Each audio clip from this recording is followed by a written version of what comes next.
Call the meeting to order. The first order of business is roll call. For the Joint Education Interim Committee, May 31st, Senator Ellis. Present. Senator Beitman. Here. Senator Salazar. Here. Senator Rothfuss. Here. Representative Andrew. Excused. Thank you. Representative Brown. Here. Representative Connolly. Here. Representative Harshman. Here. Representative Nyman. Here. Representative Newsom. Here. Representative Obermueller. Here. Representative Summers. Here. Co-Chairman Paxton. Here. Co-Chairman Scott. Here. You have a quorum. Okay, thank you. Welcome, everyone. Senator Scott is joining us virtually, and I think we're going to give him a little bit of time to visit with us about what's going on with him. So, Charlie, if you can hear me, Okay. you're on. Can you hear me all right? Yes. Yeah. What happened, normally I would be co-chairing the committee. What happened was a week ago, Monday, so I got a positive COVID test. I'm now at the point where most of the symptoms have disappeared, but I may still be infectious. So I was going to have to participate in this meeting remotely, and I didn't think I could do as effective a job co-chairing under those circumstances. So I've asked Senator Ellis to take my place as Senate co-chair of this committee for the purposes of this meeting. And I'm sure she'll do a more effective job being in person than I can do remotely. So I thank her for saying yes to that. I would mention one other thing. We've had one power failure already this morning here at the ranch. If that happens again, I'll lose my internet connection. So if I disappear suddenly, that may be what's going on. So thank you for that. And that's the explanation. I'm probably still could give you the COVID if I had come in person. Well, Charlie, we wish you a quick recovery. Thank And, you. I'm sure you'll be able to participate in all the activities from where you are. So Yeah. If we don't see you, make sure you let us know you're still there. So before we get started this morning, I'd like to just take a moment of silence in remembrance of those who lost their lives down in Texas. So if you'll join me in a moment of silence, please.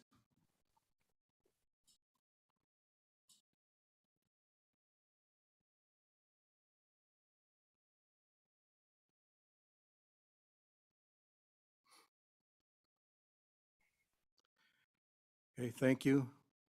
What a very tragic thing, and I know they're still looking for answers to some of the things that happened, but our hearts go out to those folks. Well, we have a really full agenda today, and as I always start out the meeting saying, brevity is appreciated. We're going to kind of share this position. Senator Ellis will be taking over tomorrow and running the meeting tomorrow, and I'll conduct it for today. So with that, let's get started. Our recruitment and retention is first on our list, and Matt, we'll just turn it over to you.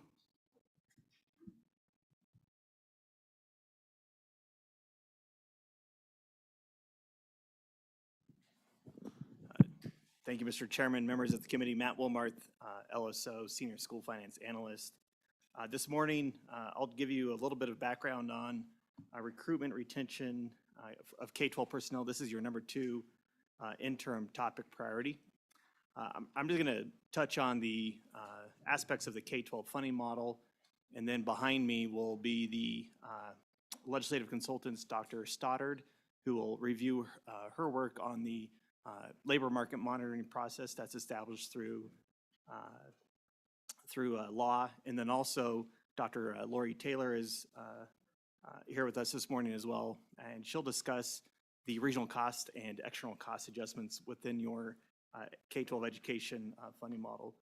Then behind them we'll have various other presenters from the University of Wyoming, school districts, PTSB, and the Department of Education. So with that, Mr. Chairman, I'll be speaking from, again, meeting item number 2-01.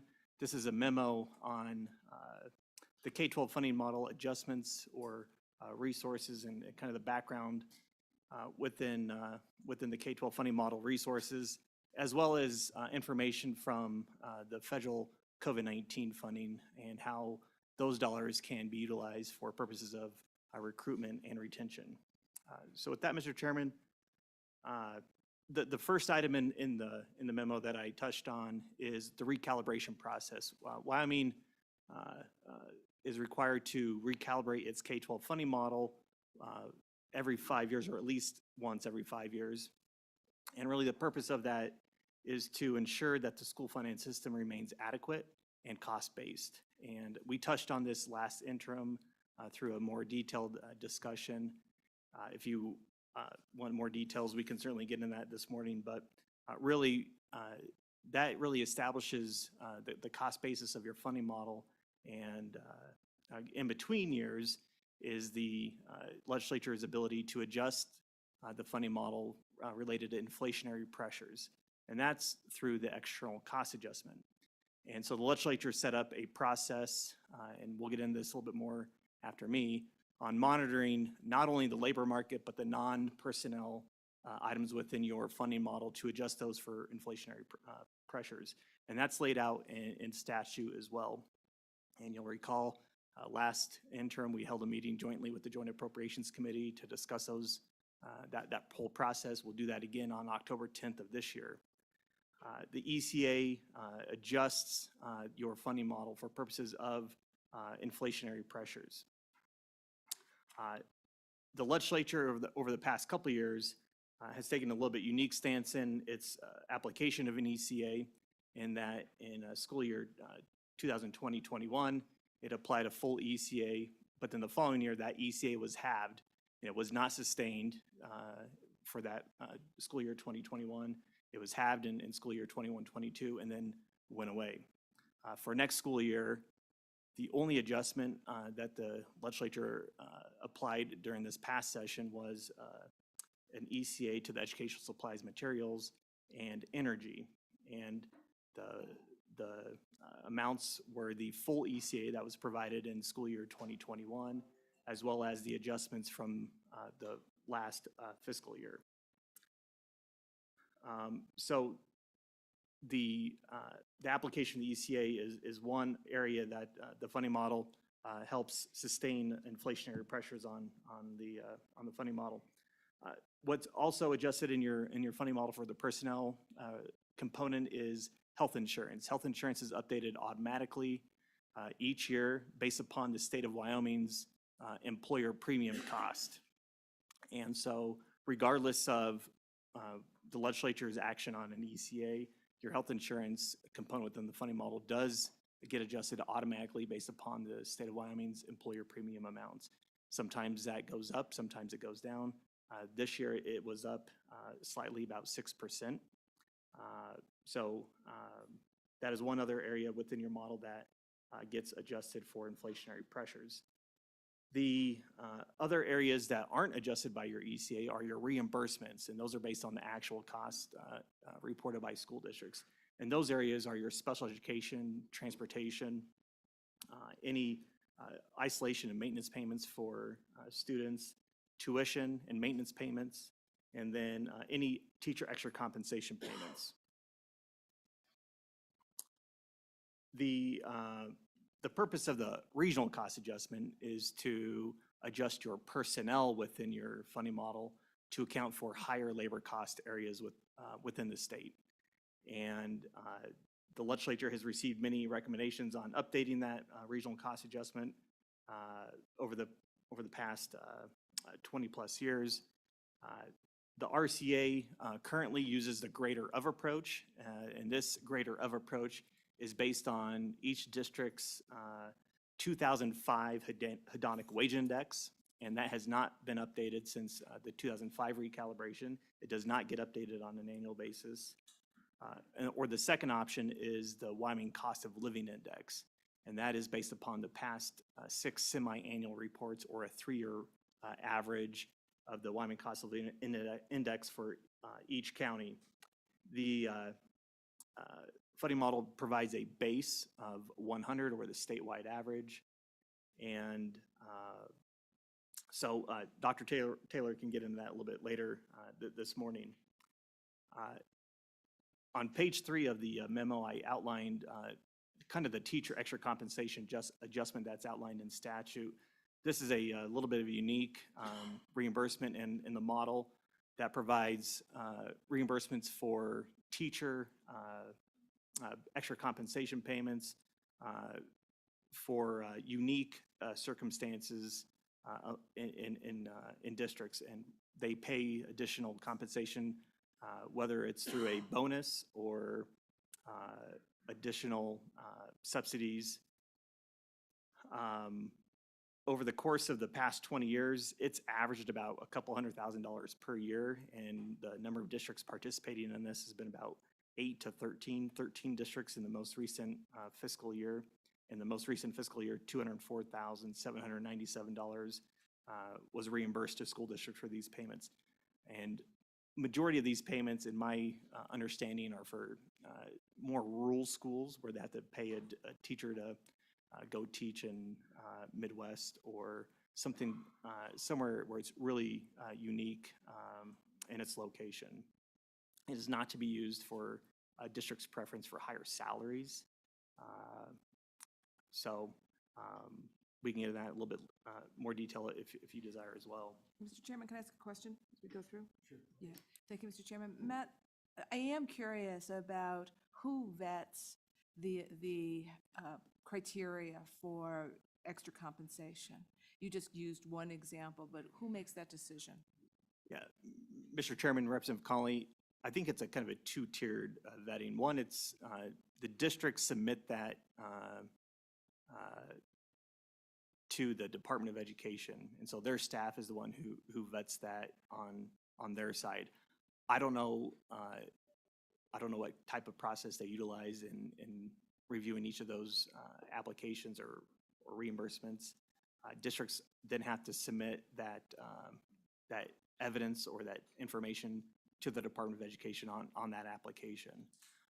The second kind of vetting occurs on any Department of Audit. So the Department of Audit also audits the school finance system, so they would have to review information submitted from districts on that reimbursement as well. And so those are the two type of levels I would offer on who vets those reimbursements. Mr. Chairman, thank you, and Matt, thanks for this. So, as I thought this was a really good addition, because as we get to talking about how, as one of our interim topics about how do we make sure we can house teachers in areas of high cost, right? But clearly this teacher extra compensation says maybe in the form of subsidized expenses other than rent or housing allowances. And so I'm wondering, obviously we can change the statute any way we want. And I think what I want to put out there as a signal to maybe you and others is, how would we create a system where we looked at what is an extraordinary cost of housing, and how do we, and even though we kind of cover that in the RCA factors are more than that. So, that's watered down a bit. So I think this might be a means by which we can deal with some of that. And so I want you to, as we go along, put your brain to that a little bit for me. Thank you. Anyone else? Great. Thank you, Mr. Chairman. The next items I have are on page 4 and 5 of the memo. Page 4 deals with the K-12 funding model salaries. And I think Table 3 illustrates the impact of the ECA, or the lack of the sustaining of the ECAs over the past 3 years. The funding model does account for each school district's staff's experience in education and responsibility levels. So in terms of, teachers are kind of the largest component of the model, but the model each year accounts for steps and lanes. So I think most people on the committee are familiar with steps and lanes and on a teacher salary schedule. Each year, those are adjusted within the funding model based upon each district's prior year data. For the administrative positions, they also get a additional adjustment for responsibility, or ADM, based upon the size of the district or the size of the school for principals and assistant principals.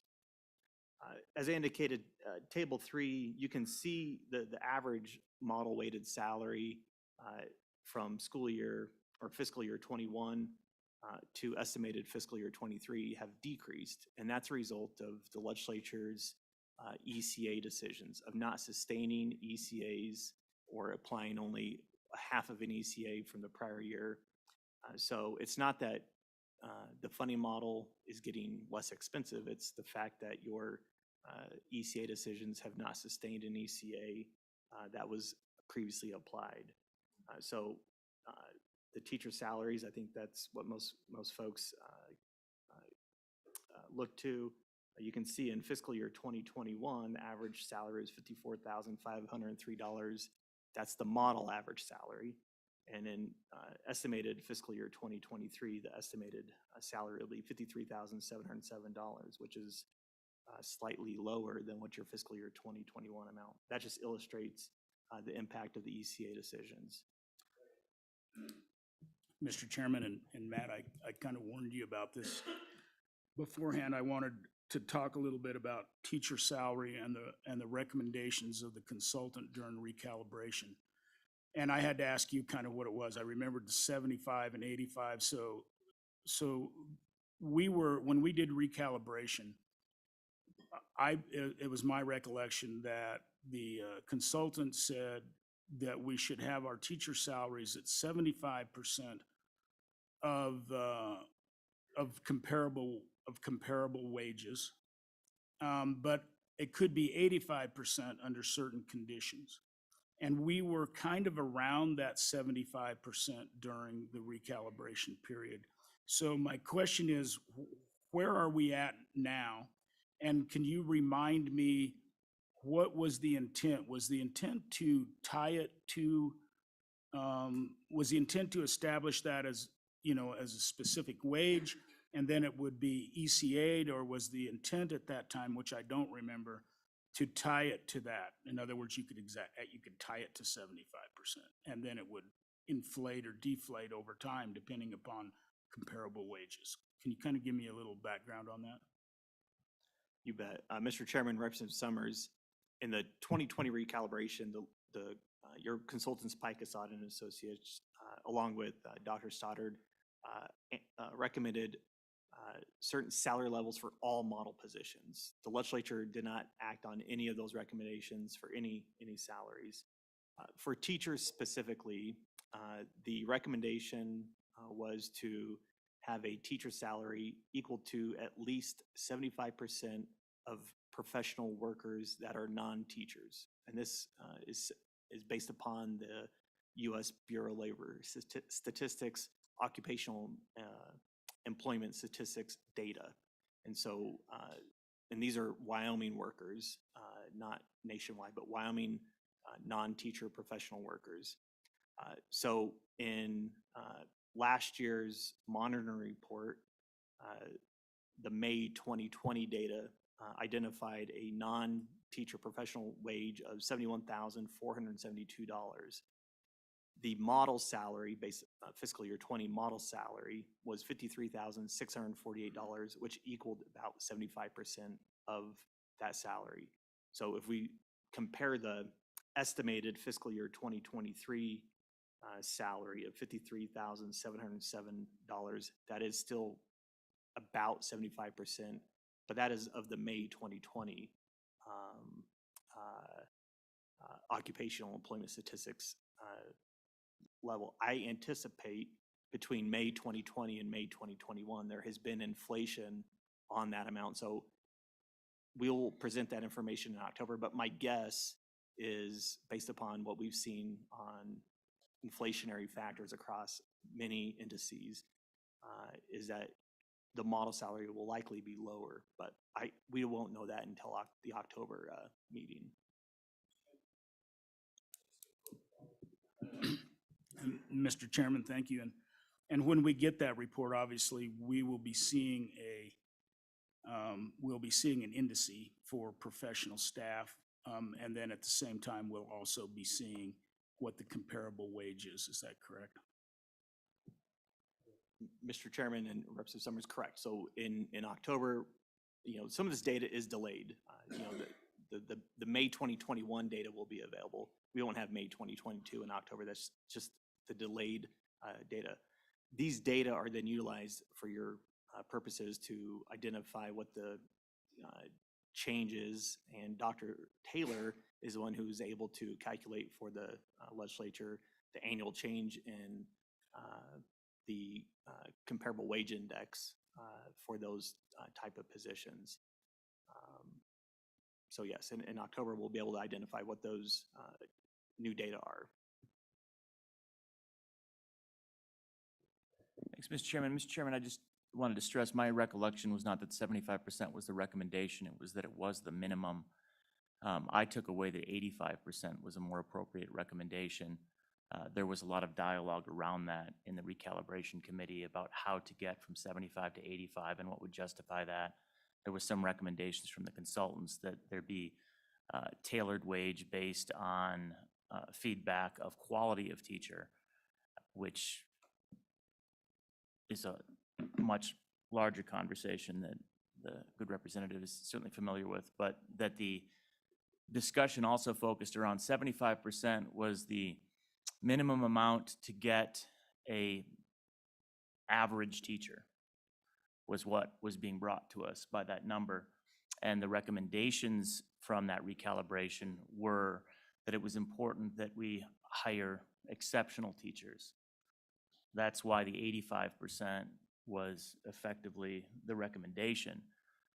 I recall, though, that this recalibration committee at that point in time, we had no money. And so I think collectively, the recalibration committee really wanted to hear 75% as being the answer. But I believe 85% was the more accurate answer. Thank you, Mr. Chairman. Okay, thank you, Mr. Chairman. The final item I have for you this morning is related to the federal COVID-19 funding. As you know, the federal government has provided school districts substantial funding through 3 bills at the federal level. And this funding can be utilized for recruitment and retention purposes. And the frequently asked questions information from the U.S. Department of Education has outlined responses to how to utilize these resources or these funds for purposes of recruitment and retention. In fact, United States Education Secretary Cardona provided school districts in a December 16, 2021 letter identifying recommendations on how to utilize the ARP ESSER funding and the governor's education fund as well to implement short and long-term strategies on not only recruitment, but retention of staff shortages across school districts.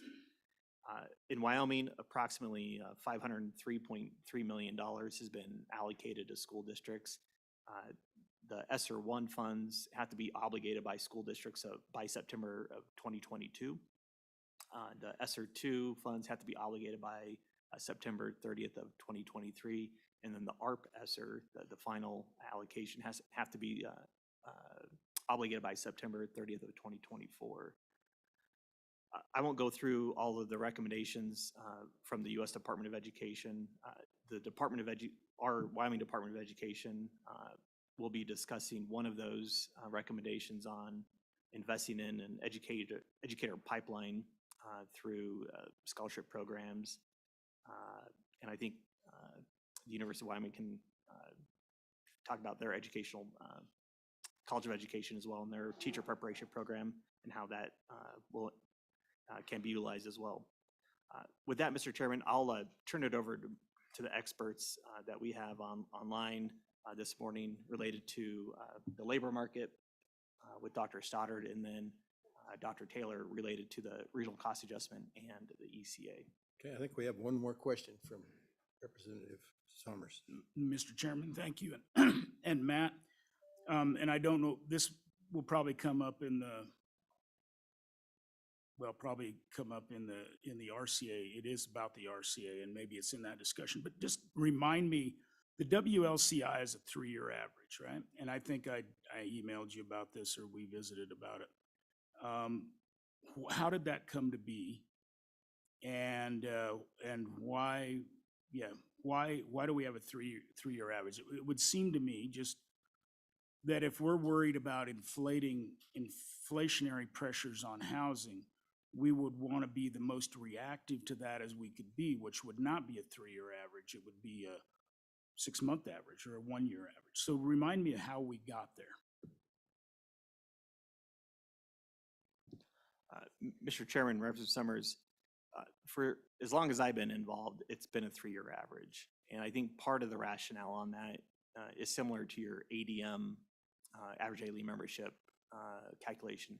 It's to smooth out any ups or downs. So those get changed or recalculated every two times a year.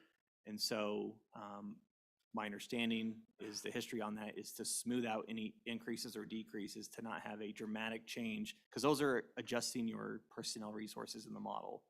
And so, again, I think it's just really to smooth out any changes across recalculations of those indices.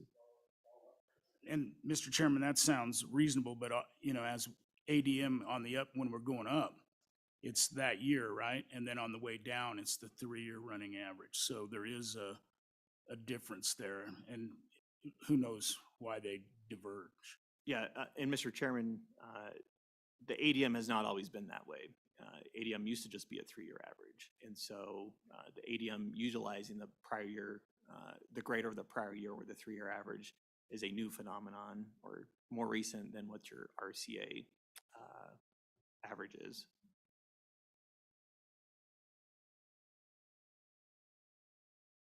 Anyone else have any questions on the committee? All right, I think we're ready to bring Dr. Stoddard. Great. I think someone need. Good morning. Can you hear me okay? Yes.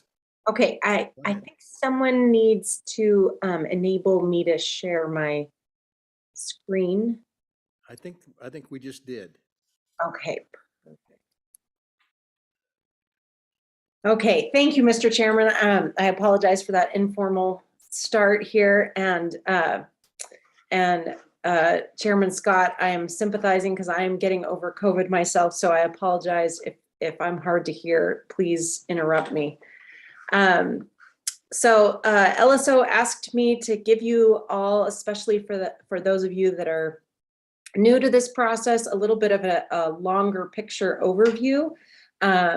So thinking about kind of this whole process of monitoring, what's the purpose of it? What have we learned over the last 10 or 15 years as we've been engaged in this process? So that's my plan today. Again, as Mr. Wilmarth noted, I'll be giving you up-to-date information this October. So this is as of last year, the numbers that we haven't recalculated any information yet.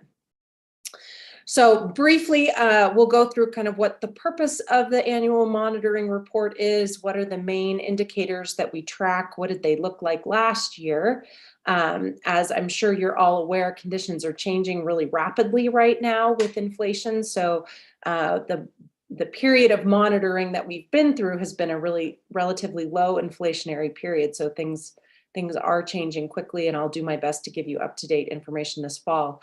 And then I'll conclude by talking a little bit about what we've learned from monitoring over the last 10 years. So what are sort of some big picture lessons there? So first, thinking about the purpose of this annual report. So kind of brief history that I'm sure many of you are aware of, but just to get us all on the same page here. In 2005, when the recalibration happened then, model salaries were set to actual salaries in Wyoming. So that was how the model salary was determined. But during that recalibration, the consultants at the time recommended smaller classes. The legislature opted for even smaller classes than that. And so there was a big increase in funding. And afterwards, many districts increased teacher salaries.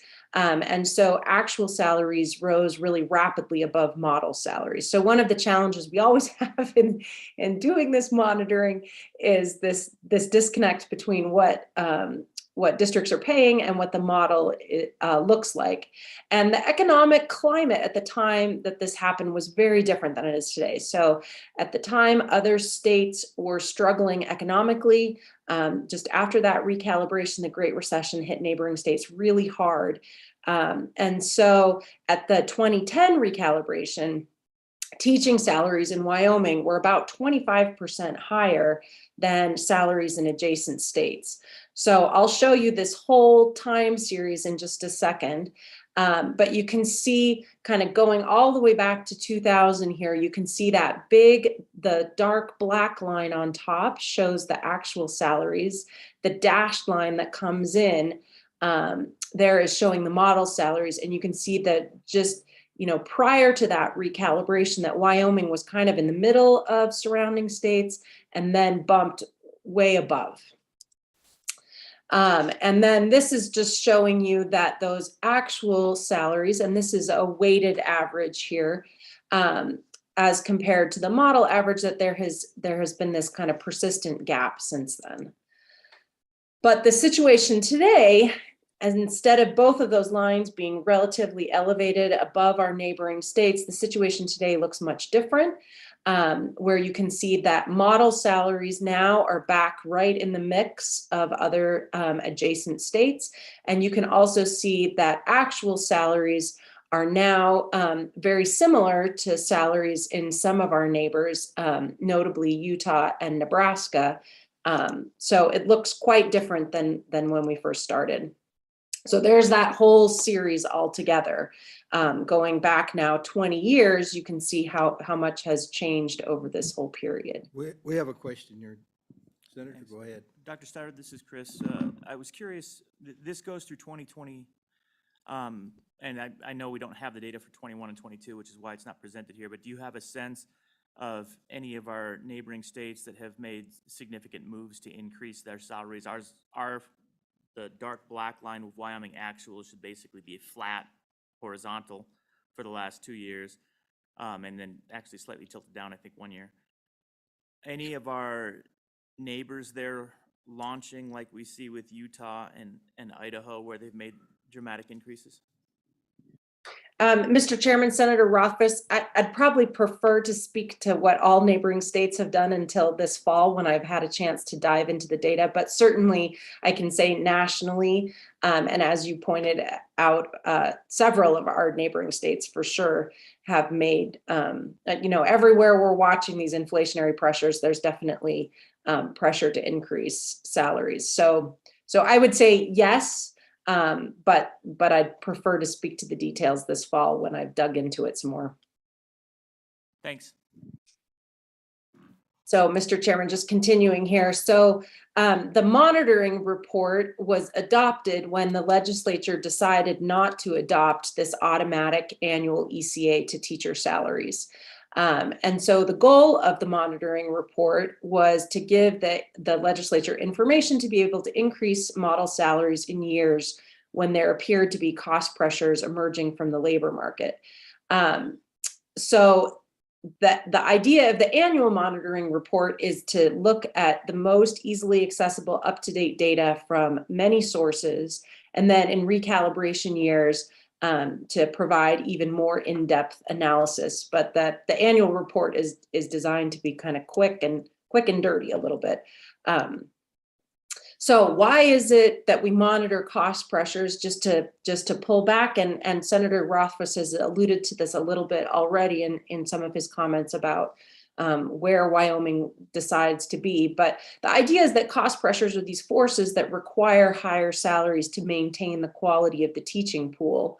And so when I'm thinking about the quality of the teaching pool, I'm thinking about a couple of different options. that individuals are considering, some of which are going to be more short run and some of which are going to be longer run. So if we think about the longest run, we're thinking about basically college students deciding whether or not I want to go on and become a teacher, comparing my skills and interests with other employment options. And so that's not going to be something that you're going to see a response to, immediately. But the idea would be that higher teaching salaries are going to attract individuals with these better alternative employment options. So I'm an economist, so it's hard for me to present big picture things without a graph. So I hope you'll indulge me here. But basically, the literature in general, kind of looking at the way salaries and quality, excuse me, respond, is that it's not a straight, linear relationship. So, if we look down in the bottom here, where Wyoming started, before this increase, if salaries are low compared to other professions and states, then teaching in Wyoming is unattractive for lots of high ability individuals. And so if you have really low salaries compared to other places and you raise salary, you see a much more rapid improvement in teacher quality. When you're at a place where salaries are more comparable with other states and occupations, then you have lots of high ability individuals that are already teaching, say in Wyoming. And so, there may be some people who have really strong alternative careers that can be attracted in with higher salary, but a much more moderate effect because, many of these high ability college students have already been attracted in. And then when salaries are very, very high, most of the people who are interested in teaching have already entered in that pool. And so existing teachers are very unlikely to leave. And we saw this when salaries went really high in Wyoming, that there was very low turnover for a few years. And so raising salaries in that range has kind of only a minimal effect on quality. And so kind of thinking about, how much additional quality do we get if we raise salaries by, $5,000 or something, depends on what the alternatives are and who's already been attracted in. So Mr. to Chairman? summarize that relationship between salary. Sorry, we have a question here. Absolutely, Mr. Chairman. Go ahead. Thanks, Christine. This is Kathy Conley. Would it be fair to say, with looking at the graphs that you just gave us, that the bottom left is most comparable to the 75% and the top is comparable to the 85%? And that right now we are at that bottom arrow at closer to the 75%? Mr. Chairman and Representative Connolly, I would say we're probably more in 75% is about what the national average is, as you'll see in a minute. So more comparable with other states. So I would certainly not say that, Wyoming is at the bottom end. It's a little bit difficult in Wyoming because, again, we have this disconnect between actual salaries and model salaries. So which is it that college students are responding to? And I think that's a complicated question because in Wyoming, there hasn't been a decision about, this is our target. So a college student, a number of years back might have looked at, really high salaries compared to other occupations. But there hasn't been a promise that that's going to be maintained. And so, how is that college student making that decision, I think is a little bit difficult to determine. Okay. So, Mr. Chairman, just moving on then. So what are the indicators that you've seen from me and those of you that are new to this committee? I'll just briefly review what are the things that we track on an annual basis. So there are basically 4 kinds of questions that we're looking at as we look at these indicators. So the first is to kind of say, okay, as economic conditions are changing, how are salaries for comparable workers in Wyoming evolving? The second question is to look at how competitive Wyoming teaching salaries are with nearby states. The third question would be to ask if there are demographic changes that would lead to more or less open positions. If there are a lot of positions to fill, that's going to lead to more cost pressures. And then the fourth is to look at what districts are experiencing on the ground. So asking whether districts are having trouble recruiting and retaining high quality teachers. So I'll just briefly summarize what the indicator levels were last year. I'm not going to go through it in as much detail as I did last fall, but just to give you a sense of what things look like. Although, as I've already noted, I expect to see, more changes this year. And I'll do my best to incorporate, up-to-date information, given that, some of this lags with a year. So looking at, again, last year, so the dark black line, again, is showing actual salaries in Wyoming. The blue dotted line up on the top is showing actual salaries in the United States. And so you can see that Wyoming and the US tracked each other after that recalibration in 2005 up until about 2015. And then because ECAs were not adopted or small ECAs were adopted, the US as a whole, average teacher salaries pulled ahead. You can see the model salaries remaining relatively flat during this period after 2010. And you can see that adjacent states and North Dakota initially were quite, on average, were pretty significantly below Wyoming model salaries and also Wyoming actual salaries, and that in the last 2 years that those have really converged. And so again, we'll have an additional data point this fall. So this is just breaking that out for all of the adjacent states, just in case you have your favorite state, or as we've already noted, there are some states that where salaries have been rising relatively more rapidly. And so again, as we noted, model salaries are now, squarely in the middle of neighboring states, and actual salaries now approaching several of the higher paid states. One of the things that I think is really important for looking at, again, that decision of a Wyoming college student or another college student when they're trying to decide whether or not to go on into teaching, or for a teacher deciding whether or not they want to switch careers, is to compare teacher salaries to the salaries of other comparable workers. And in the report that we'll do this fall, we'll look at this a couple of different ways. This is just looking at professional and technical workers, which is the blue line here. And then the red line is looking at a narrower set of occupations that have been determined to be most similar to teaching.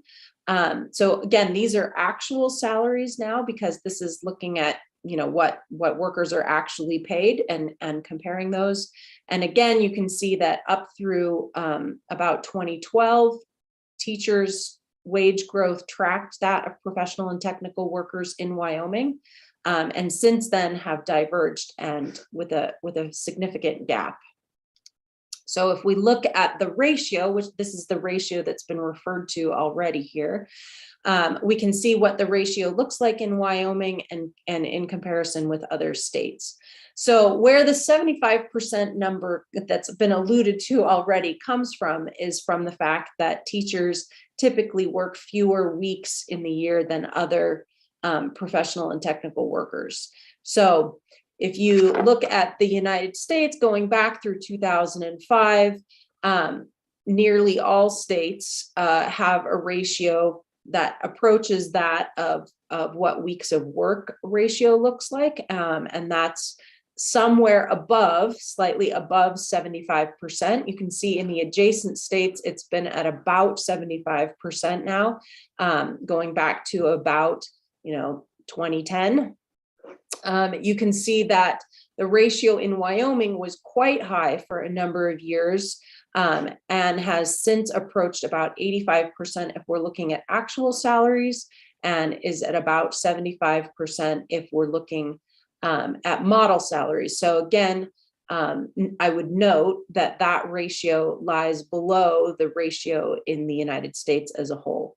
So so there was not a specific number that we gave in terms of, well, I guess that's not quite true. I would resist giving a specific number in terms of what the ratio should or shouldn't be, because again, if we go back to that quality picture, there's a trade-off there in terms of how much you want to pay and teacher quality, and what that trade-off looks like in Wyoming is a little difficult to determine because there aren't really clear measures of teacher quality that Wyoming has developed. So the actual ratio in Wyoming now, if we look at actual salaries, this is what I showed you just a second ago, is very similar to what it is in Utah and Nebraska.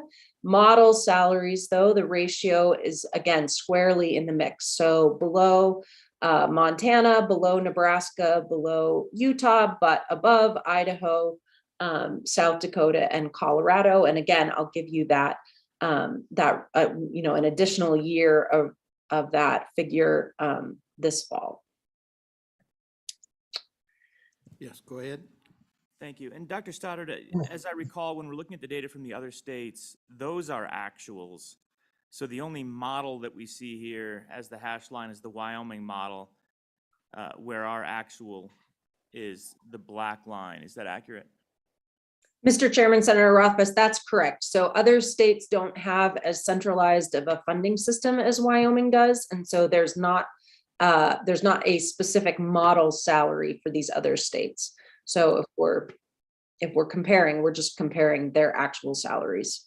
Yep, thank you. Nope, good. Mr. Chairman. Yes. Senator Scott. Mr. Chairman, I've got a general question. And first, let me say, just as a matter of person,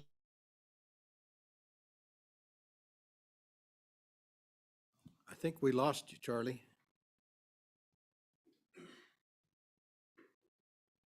Did you go on mute?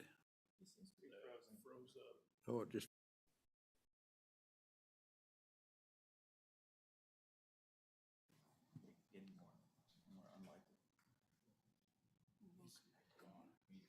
Well, maybe we'll just pick you up later, Charlie, if you can hear us. You've frozen up on the screen. Now we lost you, I guess, altogether. So. Oh, Mr. Chairman, bad time for the internet to go out. Yeah. Let's just go ahead and he can catch up with us when he comes back online. All right, Mr. Chairman. So then Mr. as Chairman? Yep. Oh. Go ahead. Thank you, Mr. Chairman. Dr. Stoddard, I think I understand it, but I don't know whether the whole committee understands how other states fund kind of education and fund teachers. And one question I would have of you, and I don't know, is obviously we have a statewide model.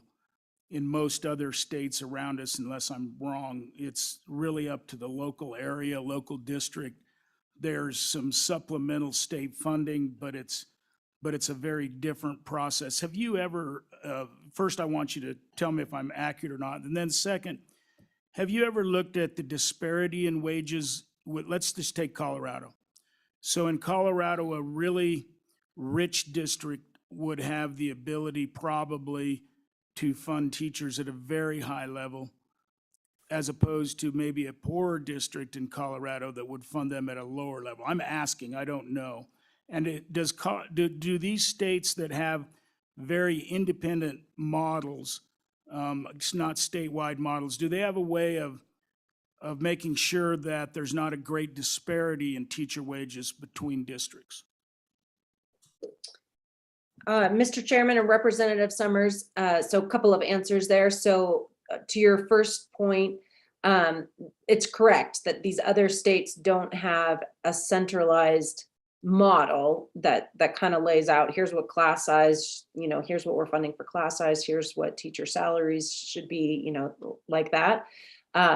Many of the states do have some, and they all vary, way of trying to equalize revenues across districts. So Montana, for example, we're highly dependent on property tax revenue, but the state recaptures some of that and redistributes.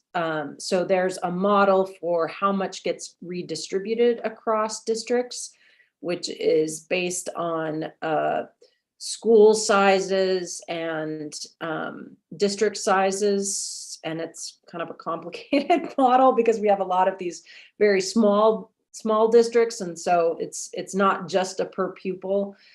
So there are revenues that get redistributed. It does not fully equalize, and none of these states is spending equalized across districts. But there's an attempt to kind of soften the inequities that are created from a heavy reliance on property taxes. To your question about have I looked at the diversity across districts? Yes. So during the last recalibration, we did some of that work. So because I'm not employed by these other states, it's a little more cumbersome to get district salaries across the different states. So it's not something that we do every year, but did look at kind of the distribution, in Utah and Colorado, in Nebraska, the highest and lowest paid districts, and how does Wyoming's highest and lowest paid districts compare to those? Wyoming is much more compressed. And so there certainly were, in that last recalibration, we certainly did identify some high paid districts. My recollection, I haven't looked at this for a couple of years, but my recollection was particularly in Colorado, that there were some high paid districts that exceeded the highest paid districts in Wyoming. But by and large, the lowest paid districts in these other states were far lower than the lowest paid districts in Wyoming. So if that's something that the legislature is interested in me doing more often, that's certainly something that could be done. But to date, that hasn't been part of the annual review process. Chairman? Senator Office. Thank you, Mr. Chairman. Dr. Stoddard, as we're looking at this, and this gets back to the discussion of the 85th versus 75th percentile, the 75th is theoretical. We've never implemented a 75th percentile actual pay. The actual is what we see at the 85th percentile. Representative Connolly asked a question a while ago back on, and we don't have to go back to it, I think everyone remembers, but it was slide 12, the relationship between salary and teacher quality, about where we are now. And the suggestion was right now we're at that point in the inflection point of the curve, which I think is probably fair.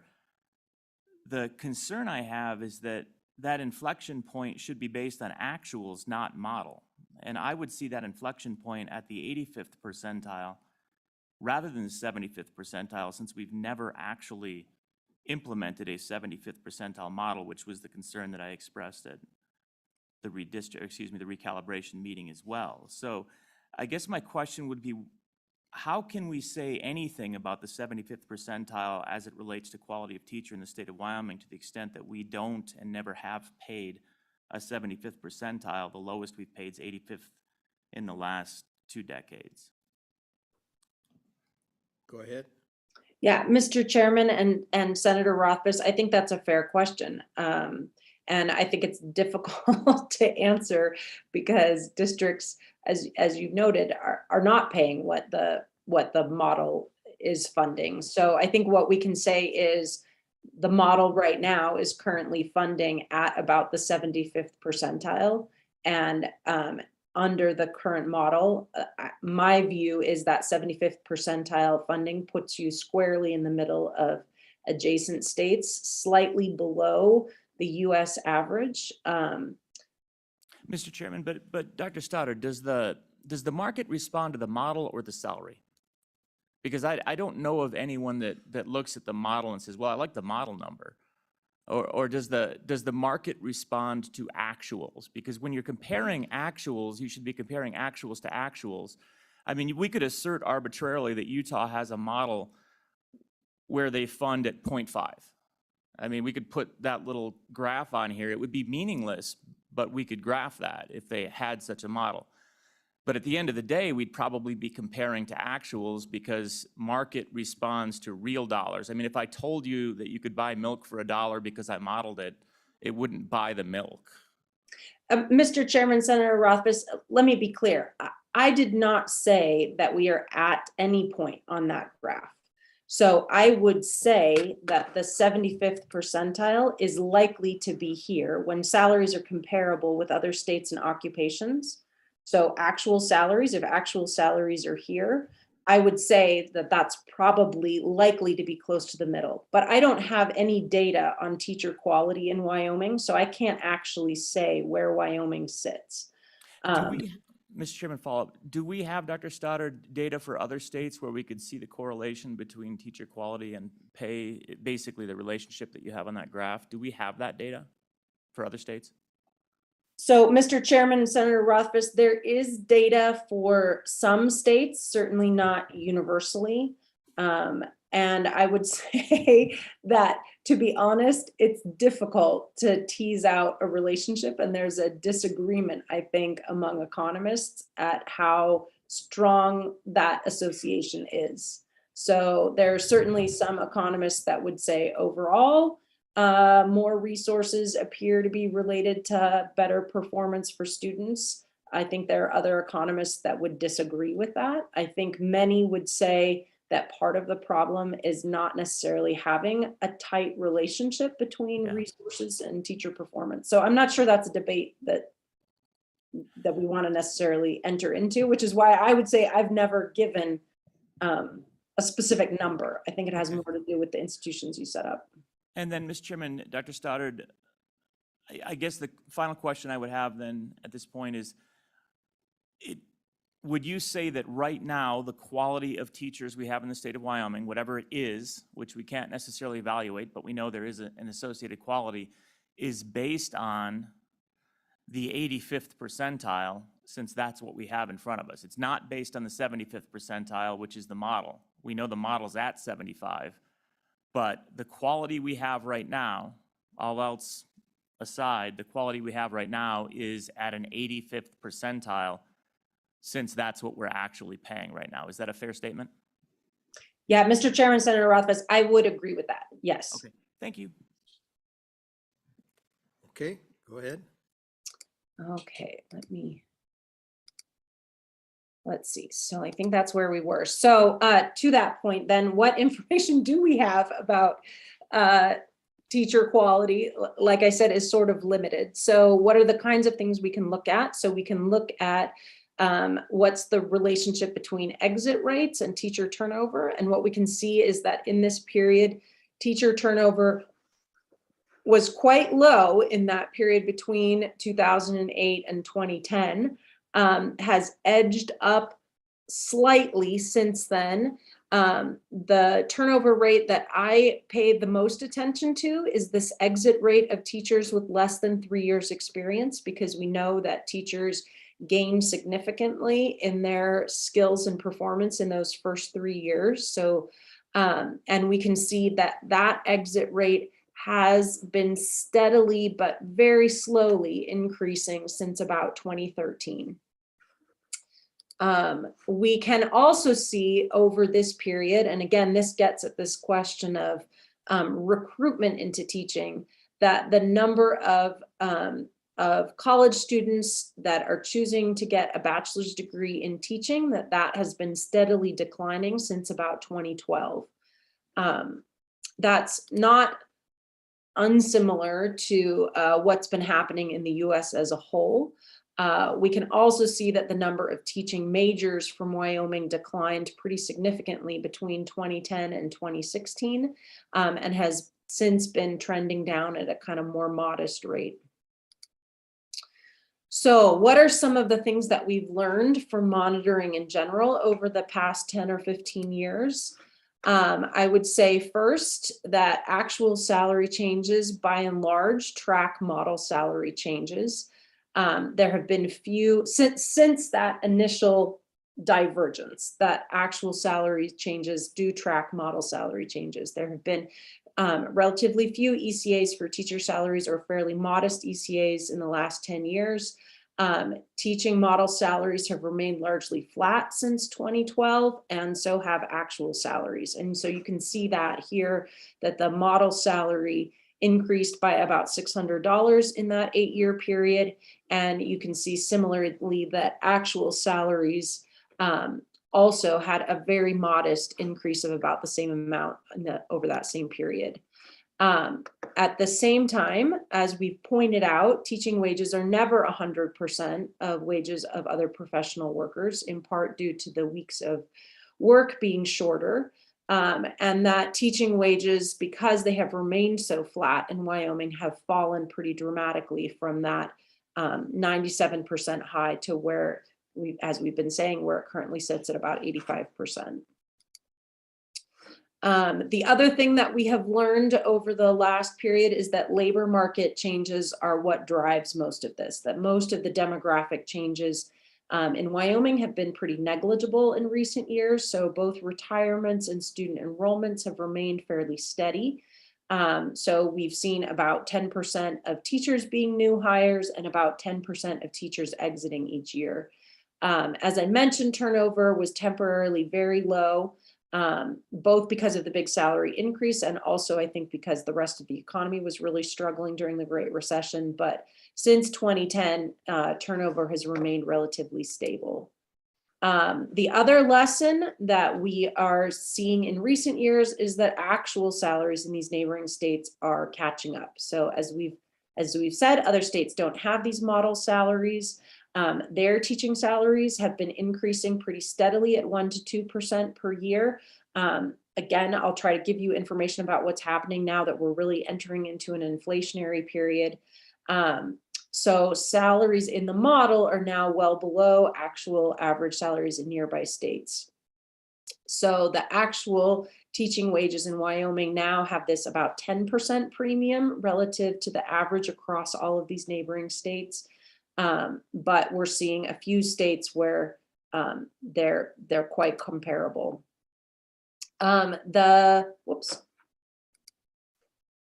next lesson is that recruitment is really the place that's tough. So it's recruitment more than retention that turns out to be the important factor in maintaining a high quality teaching staff. So in recalibration years, the Department of Workforce Services tracks former teachers into other employment. And what we see is that current teachers hardly ever leave teaching in Wyoming for a higher paid job. You know, there have been periods where that's been a concern, you know, especially when the energy industry has been booming, but we really rarely see teachers leaving for a higher paid job.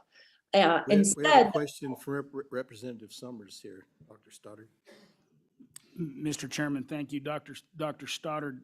You know, this lesson 5, I struggled with this slide because we don't have current information. So it doesn't matter what job in America today, there's been this mass exodus of workers from jobs.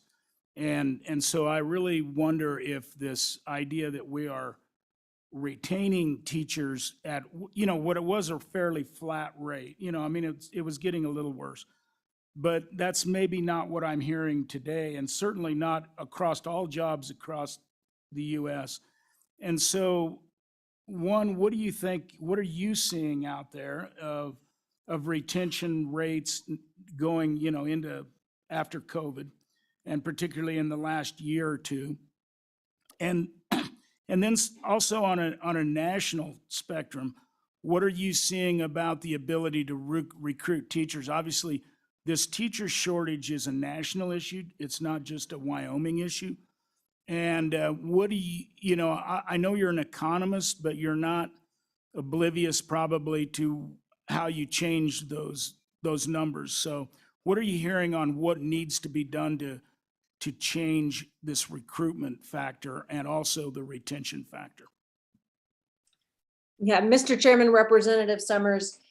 So in terms of, let's see, so a couple of questions there. So your first question about retention and particularly retention post-COVID, you're correct that I think there are a number of districts that are across the nation that are struggling with this. Again, I haven't looked at Wyoming's most recent turnover numbers. I certainly know that Wyoming had fewer issues in terms of COVID was a little less disruptive, though certainly disruptive, a little less disruptive of many Wyoming districts in terms of, you know, in terms of kind of going remote and school closures and all of that. But I don't know. I had, you know, again, that's what we'll look at this fall, look at these most recent turnover numbers. But absolutely, this is a national discussion. I think now people are talking about, rather than the great resignation, more the great reshuffling. So as labor market participation rates are kind of returning back to what they were pre-COVID, we're seeing a lot more of individuals moving from one position to another. So I certainly can't say whether or not there's been more of that in Wyoming than other states. My suspicion would be that there's been a little less of that in teaching in Wyoming than in other states, but I don't know. And it certainly will be looking at that. Let's see, your second question about recruitment into teaching, I agree. I think this is a national problem, and the decline in the number of individuals going into teaching, I think, is a national conversation. And one where I think nationally we're struggling. So again, Wyoming doesn't appear to be struggling more, but that doesn't mean that there isn't, you know, going to be a significant issue with recruitment. In terms of what strategies, again, I think that's kind of a longer conversation. So certainly salary, I would say, is a big piece of that. And finding other ways to make it easier for students to get into teaching, faster for students to get into teaching. I think there are a lot of issues in terms of kind of administrative hurdles and well, there's a lot of things I can express an opinion about that are probably beyond the scope of this discussion. But yes, I think recruitment is the issue. It's much more than retention. It's how do we get college students to major in teaching and go into teaching.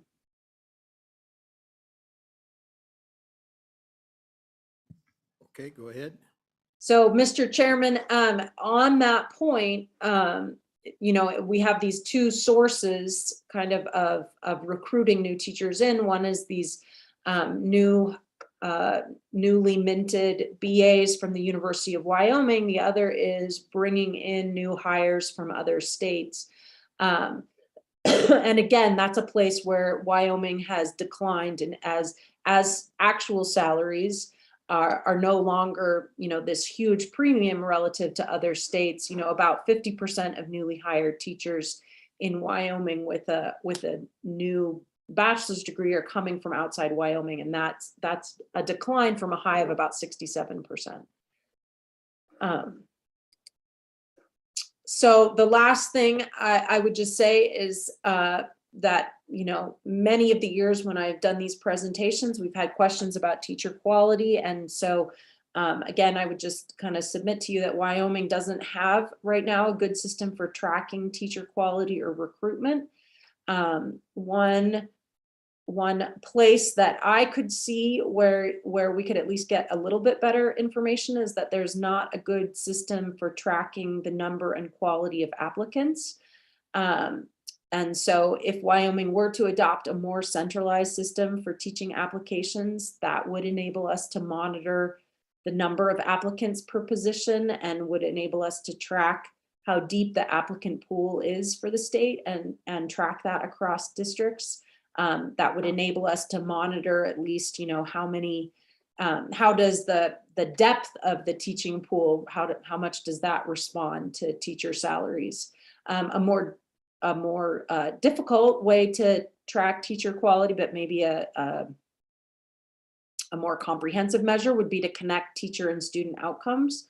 And while, you know, I'm not saying that would necessarily need to be used for teacher pay, but it would be one way to kind of see how new teachers are comparing, say, to older hires and how their students are performing. And so that's another thing that the legislature could certainly consider in the future. So, Mr. Chairman, that concludes what I've presented as just kind of this overview of the monitoring process. Like many of you, I'm anxious to dig into the data and see what it looks like in this period of rapid change, but if there are any other questions for me from the committee, I'd be happy to take those now. Okay, any other questions? Yes, Senator Ellis. Thank you, Mr. Chairman. I wanted to go back to lesson 2, the teaching wages and the comparisons made to other professional workers. Dr. Stoddard, when you, in your research in kind of this area, I think this is one area I always struggle with, because my recollection is those other professional workers tend to be in the private sector.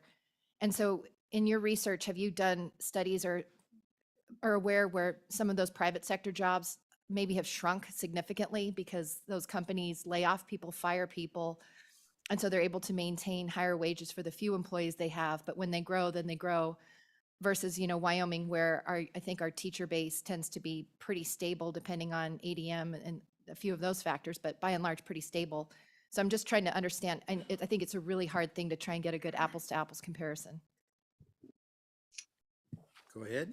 Mr. Chairman and Representative Ellis, let's see, let me make sure I'm understanding your question. So I think you're asking if these private sector wages tend to be more cyclical, tend to change more as we are in recessionary periods and coming out of recessionary periods and in Correct. employment.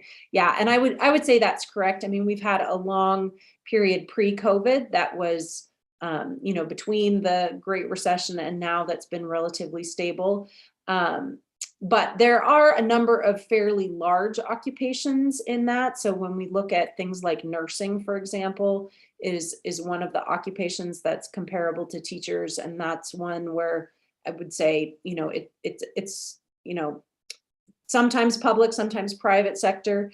The other thing that we do in recalibration years is look at wages of public sector workers in Wyoming and in other states. And so just look at other public employees and how do changes in teachers compare to other public sector employees. But again, that's not something I do every year, but certainly something that I could do if that was something the committee would like to see added to the indicators.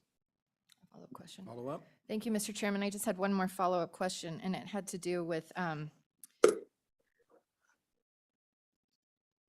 I'm just kind of tracking who is studying teaching at our universities and that decline in the number of students who are pursuing their degrees in teaching.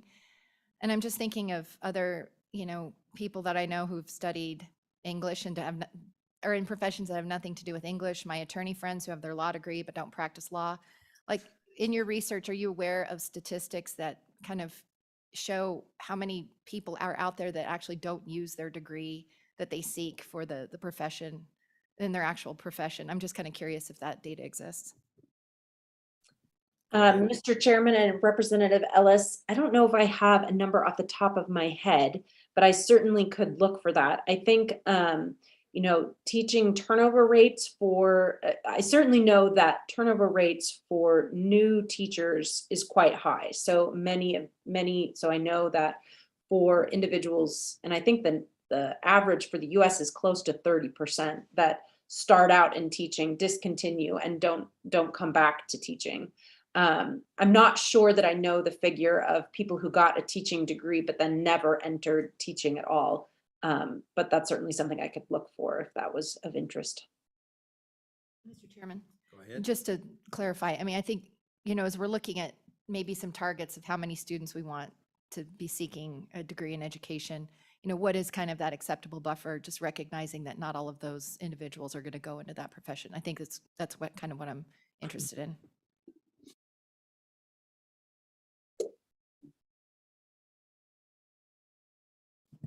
Go ahead, Dr. Stoddard. Oh, Mr. Chairman, Representative Ellis, I'd be happy to do a little more work looking at that this fall, see what that is for Wyoming. I think, you know, by working with the University of Wyoming, we could maybe figure out a little more concretely how many of those students that get their degrees are going on into teaching and what that might look like. Representative Summers. Mr. Chairman, thank you. And this is going to go back to my previous question. And really, it's something I hope maybe you could do and then send out to us. And that is, I'd like to see a ranked list of what you think needs to be done to improve recruitment for teachers. Obviously, you look at these numbers a lot. You study this, and you mentioned, you know, some of the things. But I'd really like to see your professional opinion on this. Mr. Chairman and Representative Summers, I'd be happy to provide that. And maybe I can include that as part of my presentation this October, but if the committee'd like to see it sooner, I'd be happy to provide that. Any other questions from the committee? Yes, Representative Nyman. Thank you, Mr. Chairman. Just curiously, Ms. Stoddard, is there any questions that are asked of these teachers as they're leaving?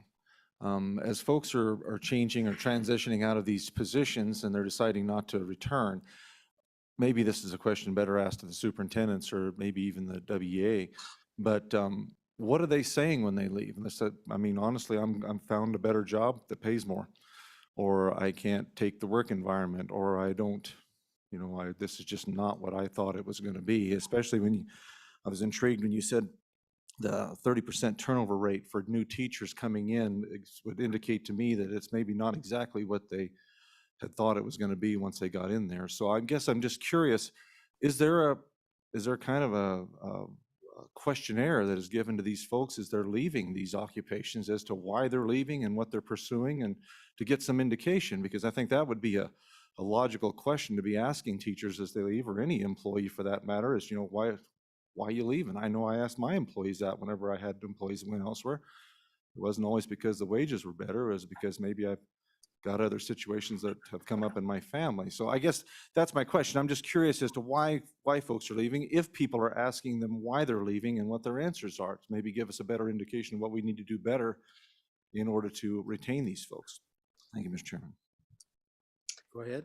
Mr. Chairman, Representative Nyman, I'm not aware of of surveys in Wyoming. I'm sure that many districts do ask that.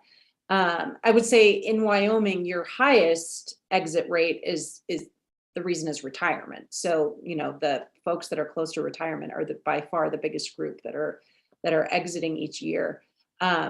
What I can say, you know, which I mentioned a second ago, is that Department of Workforce Services tracks individuals after they've left teaching. We do that in recalibration years. They try to track it across neighboring states. If we have a data agreement, we certainly can track it if they're employed in Wyoming.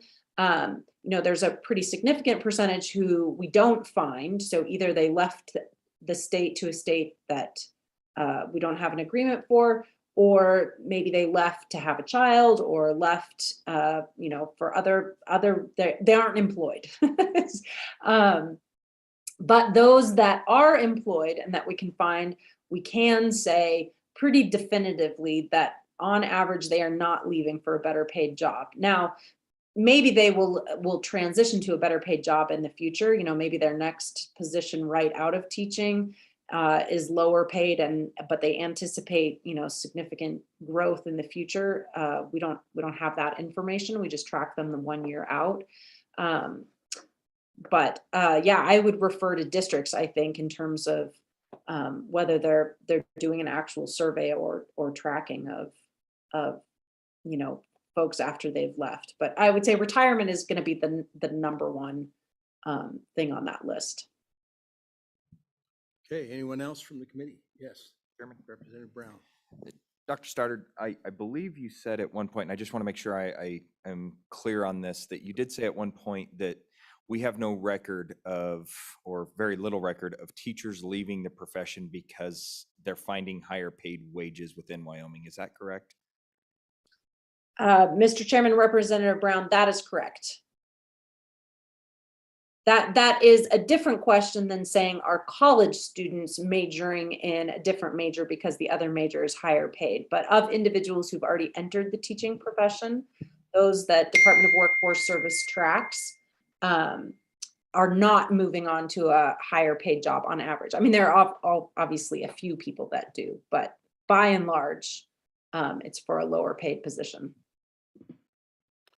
Okay, anyone else on the committee? Yes, Representative Obermueller. Thank you, Mr. Chairman. Dr. Stoddard, in looking at teacher profession compared to other professions and the time requirement, the summer time off is an obvious thing that people see, but I'm not sure they're aware of the overtime hours that are put on during the school year. Do you have any sense of that in terms of how many additional hours teachers work past the school day. I know when my wife was a teacher, I didn't see her during the school year many Saturdays, Sunday afternoons, grading papers in the evening. I'm just wondering if you have any sense of that. Thank you. Mr. Chairman and Representative, yes, so we have self-reports in the American Community Survey. Individuals report how many hours they work in a typical work week. And it's quite similar between teachers and other professional workers, a little bit lower for teachers, honestly, but just by sort of an hour or two a week. So very similar. The main thing that is different is the weeks of work. So, you know, some people, like you said, are kind of under the impression that teachers work many fewer hours than other professional technical workers, and that's not true. They work about the same, but at least according to self-reports, those hours of work are pretty similar. Follow up, Mr. Chairman. Follow up? The American Community Survey that you refer to, how many samples of that came out of Wyoming?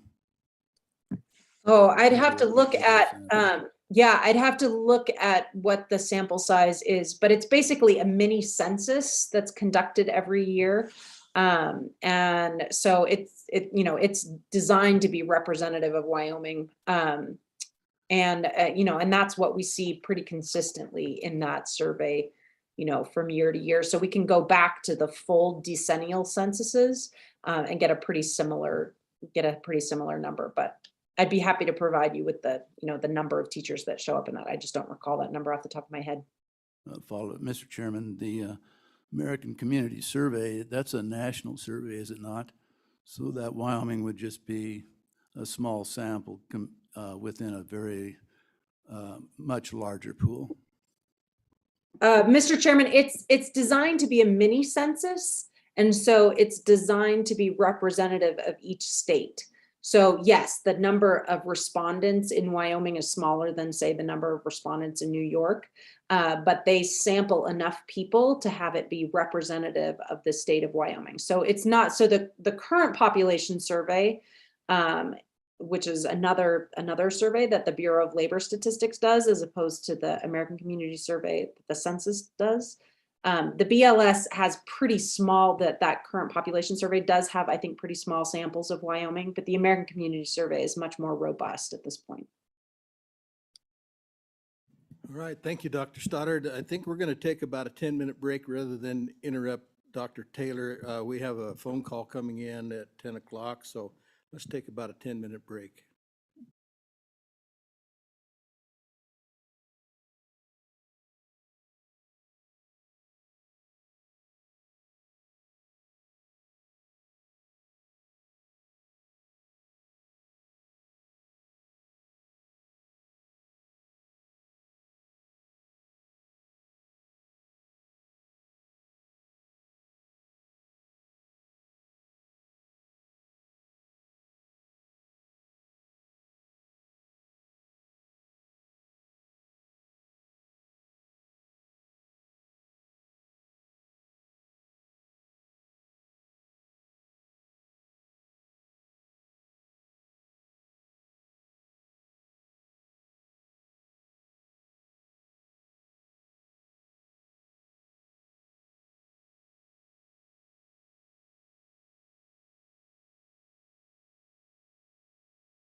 All right, we have a lot to cover, so we need to get started. I guess I misread the note that was passed to me, and I guess it was a one person only call from the governor's office. So, but it didn't. We needed a break there anyway, so I guess we're okay. And so, I think we're ready to bring Dr. Taylor on.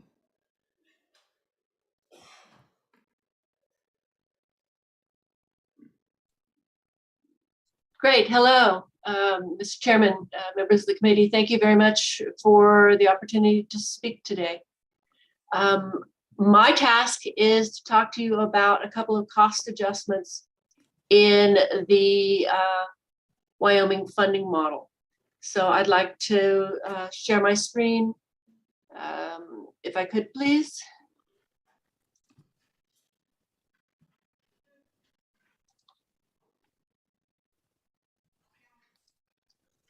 There we go. So hopefully you all can see this slide. So Yep, thank you we can very see it. much. Perfect.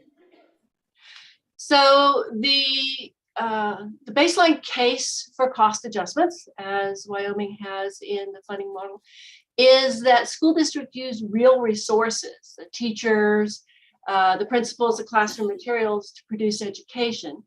But the price of those resources is not constant over time or over space. Inflation changes prices from one year to the next, and we've had some pretty sharp reminders of the importance of inflation over the last couple of years. The prices for labor and other educational resources also vary geographically, and such that it costs more to hire teachers in a high labor cost environment like Teton County than it does in other parts of the state. So those price differences undermine the purchasing power of an educational dollar. And absent cost adjustments, equal spending would imply unequal real resources, because those districts able to operate in locations where prices are low could fill the classroom with more resources than those districts that are forced to operate in locations where prices are high. So Wyoming's funding model has two key cost adjustments.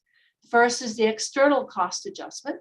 That's an adjustment that exists to address issues of inflation or changes in price over time. The second is the regional cost adjustment of RCA. That's an adjustment that exists to correct for variation in prices over geographies. So the ECA is something that's more familiar to most of us, is thinking about inflation and thinking about prices changing over time. Wyoming has used for a number of years 4 separate external cost adjustments applied at legislative discretion to the major components of the funding model.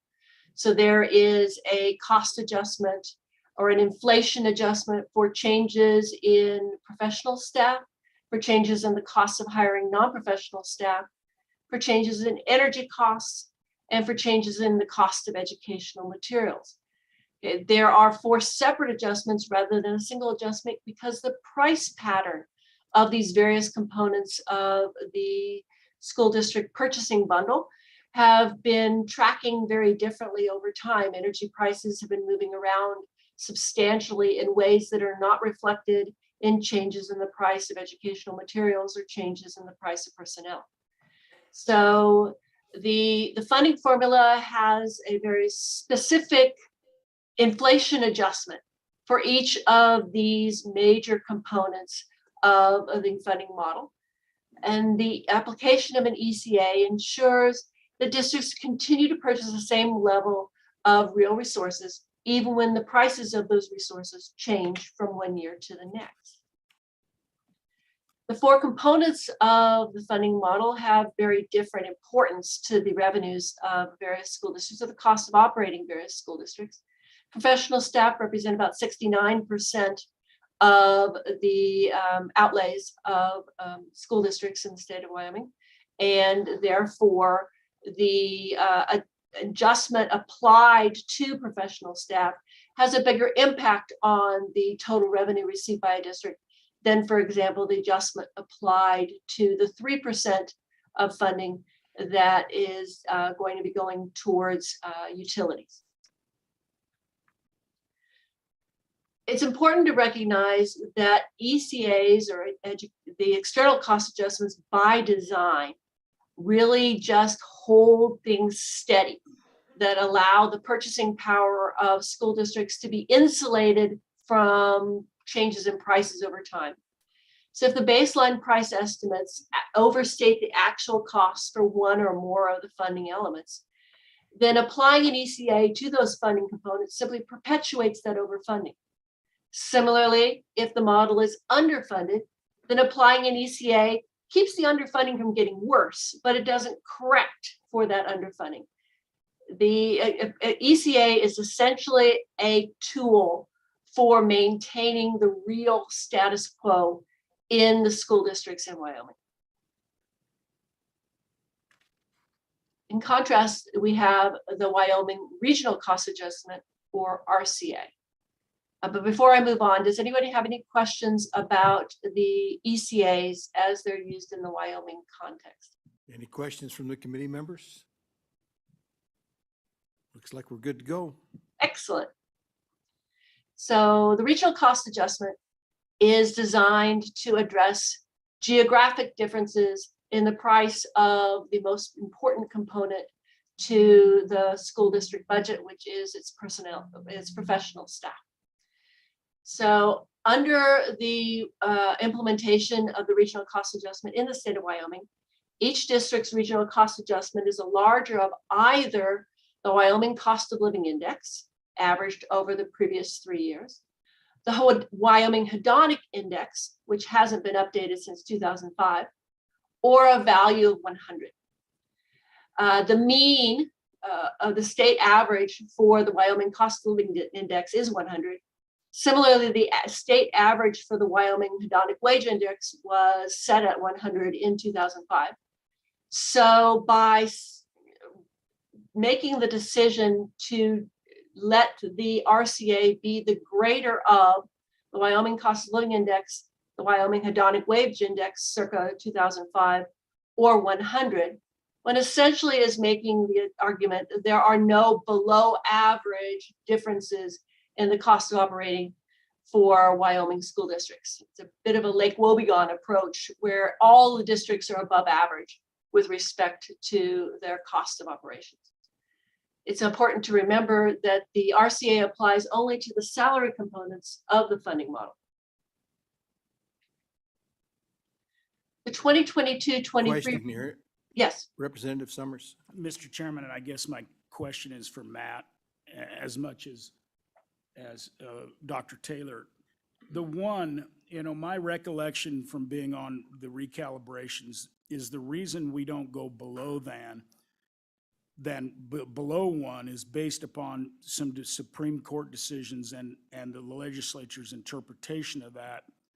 And so, Matt, is that kind of the history or Tanya, perhaps, the history of that we've chosen not to go below one based upon a Supreme Court decision? Go ahead. Mr. Chairman, Tanya Heydrich, Legislative Service Office, yes.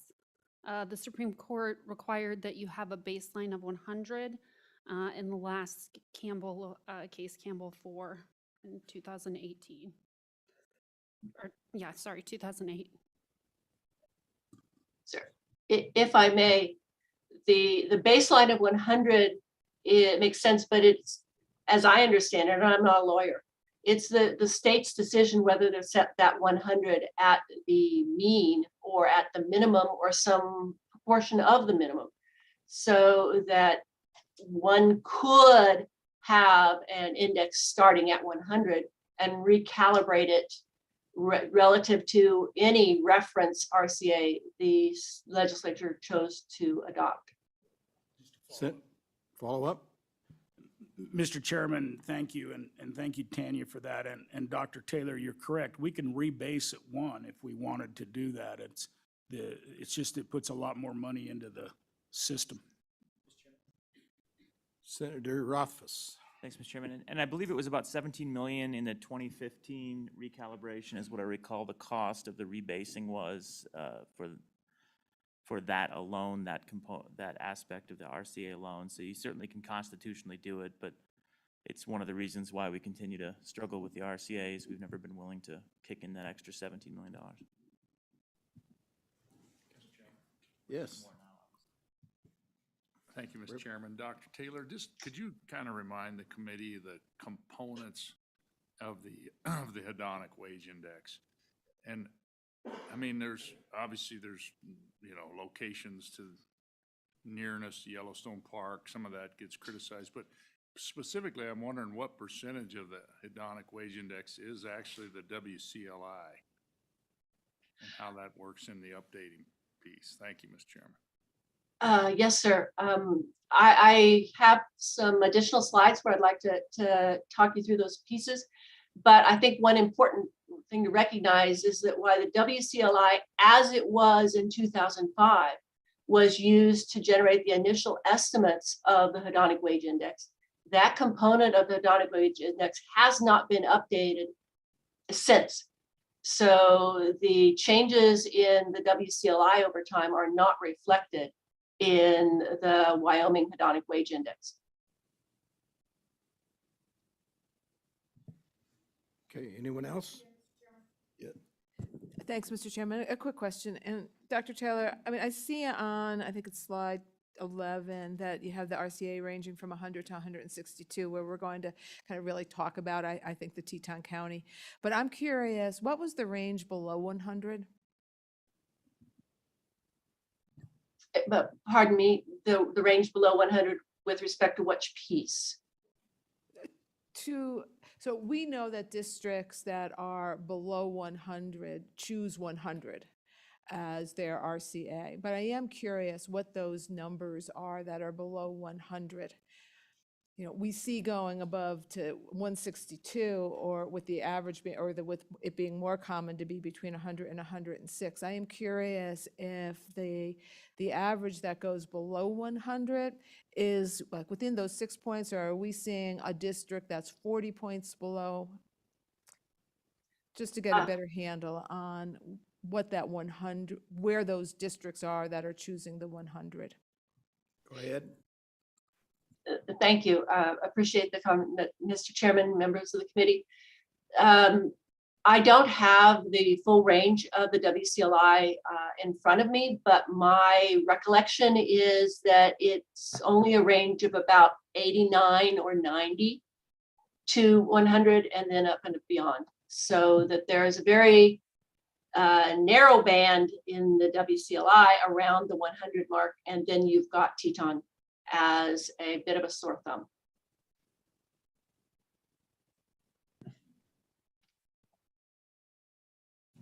Okay, anyone else? Yes, Mr. Chairman. You're back, Charlie. Yeah, we totally lost power for a half hour. Want to ask Dr. Taylor a general question. Charge of this committee is to look at retention of K2 personnel. And of course, that's primarily teachers, because that's primarily the professionals we employ. My experience and what I've gathered talking to professionals in this area is that working conditions are often as important as salary in terms of retention. And if the teachers are being distracted from teaching by, say, paperwork and things like that, that may give us troubles that are sort of independent. How does that kind of difficulty show up in these figures?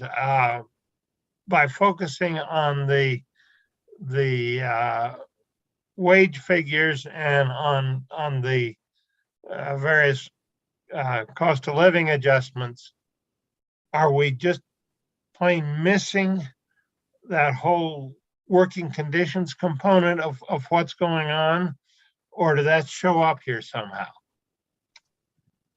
Thank you, Co-Chairman Scott, Mr. Chairman, members of the committee. The usual approach that researchers take to this question of cost adjustment is to try and identify costs that are outside of the control of school districts.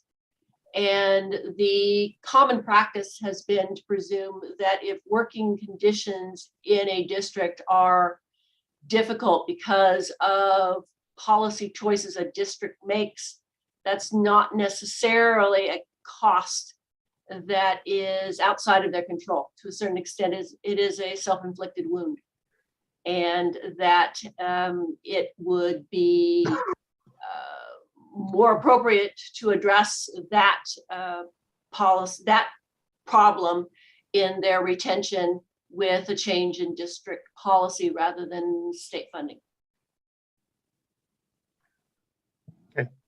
Mr. Chairman, point I'd make on that is that we're probably beyond what the districts can do in part here. And the whole system, if it's causing us retention problems, that is probably our concern as much as the district's concern. Okay. Mr. Chairman, members of the committee, that observation is exactly right. That which is systemic across all the districts is not something that's going to be addressed or even captured in a regional cost adjustment. A regional cost adjustment is designed solely to pick up differences in cost from one location to the next. Okay, proceed. Okay. So the 22-23 regional cost adjustment has been calculated by members of the LSO. And for 22-23, there are 25 districts that will have an RCA of 100, 19 districts that will have an RCA based on the 2005 hedonic wage index, and 4 districts with an RCA that's going to be based on the Wyoming cost of living index. Those 4 districts are Laramie County number 2, Lincoln County number 2, Sublette County number 9, and Teton County number 1. So the regional cost adjustment, which is ranges for 22-23 from 100 to 162. Okay. There is a 55 percentage point gap between the RCA for Teton County number 1 and the district with the next highest RCA, which is Sheridan County number 2, which has a regional cost adjustment for this academic year of 107. So all other districts have a regional cost adjustment between 100 and 106. So there's not a lot of variation attributable to the regional cost adjustment for the vast majority of school districts in the state of Wyoming. This is a map of the 22-23 regional cost adjustment for the state of Wyoming. Teton is there in the red. It's set out as a separate color because of the gap, to really point out to you that there is this 55 percentage point gap in the RCA for that one county compared to the rest of the state. So you can see that there are some generally lower RCAs on the eastern border of the state, and that the higher RCAs tend to align, but imperfectly align, with the metropolitan areas in the state.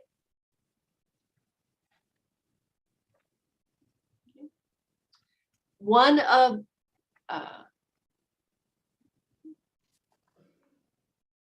Co-Chairman Scott, did you have a question?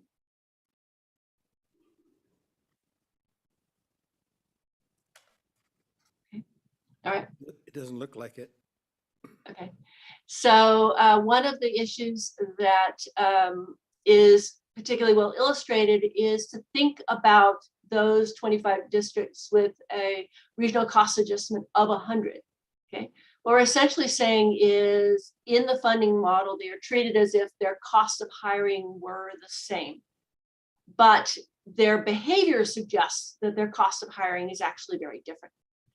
That there are if you just look at starting salaries for a teacher with a bachelor's degree in these various school districts during the 2019-2020 school year, which is the last time I looked at these data on your behalf, okay, what we see is a 30% difference in the starting salaries between the lowest paying district that has an RCA of 100 and the highest paying district that has an RCA of 100. So there's substantial variation in starting pay that is not accounted for in the RCA. It's possible that those differences in starting pay are a reflection of district choices about the characteristics of the teachers that they want to hire, in terms of perhaps the quality differentials that Dr. Stoddard was discussing earlier. But I find it difficult to presume that the teachers in the district that's paying 16% above the state average are that much higher in quality than the characteristics of the teachers in the districts that are paying 11% below the state average in that period. So if you look at starting salaries compared to the regional cost adjustment, including all of the districts in Wyoming, you get essentially this picture, which is a lot of variation in starting salaries among districts that get only a very modest difference in the RCA. And then again, Teton County is an outlier. Teton County's starting salaries are 32% above the state average. The issue, as I see it, is their regional cost adjustment presumes that their labor costs are 53% above the state average. That was in 1920. Okay. So you have either a substantial mismatch with respect to salaries and quality, such that Teton, which is paying 32% above the state average, but funded at 53% above, is either trading down for teachers with below average quality, or that the RCA is not doing its job of equalizing the purchasing power of the districts across the state of Wyoming.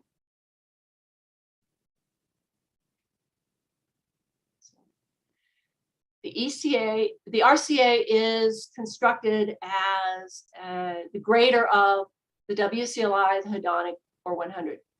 The WCLI is essentially a consumer price index, patterned after the US Consumer Price Index Urban. It's produced biannually by the Wyoming Department of Administration Information's Economic Analysis Division. More than 95% of the variation in the Wyoming Cost of Living Index comes from housing. And I see that as a bit of a problem because the Wyoming Cost of Living Index has a higher weight on housing than Colorado's cost of living factor, which Colorado uses to make regional cost adjustments in its funding formula, or than the US Consumer Price Index for small cities. And all of these cities in Wyoming would be deemed small by this federal classification. So there seems to be a greater weight on housing in the WCLI than one would have expected. And that tends to drive greater differences in the RCA that reflect housing cost differences, where one presumes families spend a greater fraction of their income on housing than is actually the case in Wyoming. In addition, the WCLI makes no adjustment for local amenities, for the beauty and joy of living in a Teton County, for which an individual might be willing to accept, because of those amenities, living in a slightly smaller apartment, or living in a outdoor area rather than indoors, in a variety of ways. People, when they're making the decision about where to live, tend to seriously take amenities into account. The WCLI does not.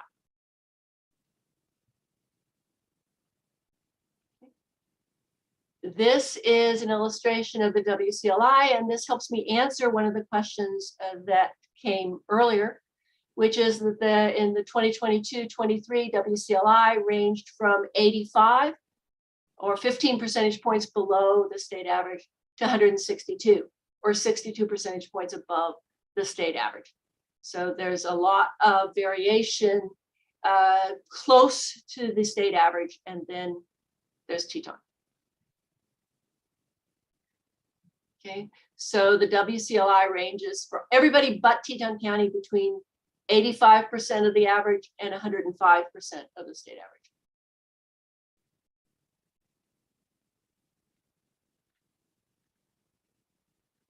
The 2005 hedonic wage index is the other key component of Wyoming's regional cost adjustment.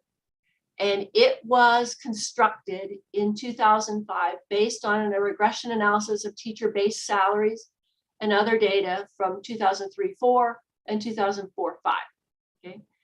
The hedonic wage index is based on a predicted full-time base salary in each district, holding constant the influence of controllable factors like the mix of teacher demographics that a district has chosen to hire. So the 2005 hedonic wage index is therefore a weighted average of a set of uncontrollable cost factors as they were in 2003-4 and 4-5. Those uncontrollable cost factors were the WCLI, as it was then, population density, distances to key locations, including Yellowstone, student demographics, as they were then, and district average supplemental salaries. The state average was set to 100. This is a map of the hedonic wage index, which ranged from 90 to 120 across the state, as it were in 2005.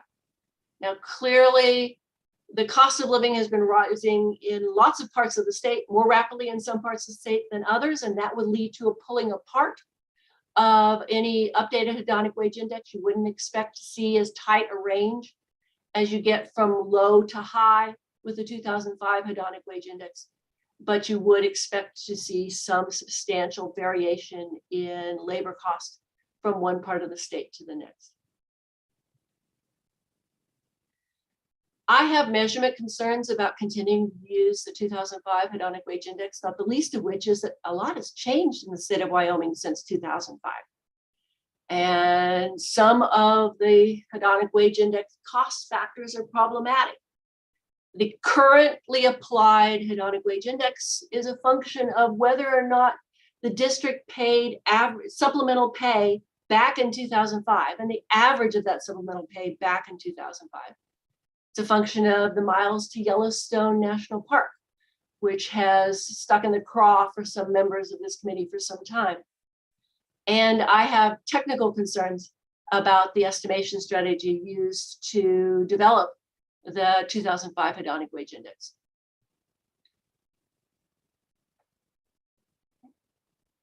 I also have equity concerns about the way in which the regional cost adjustment is calculated.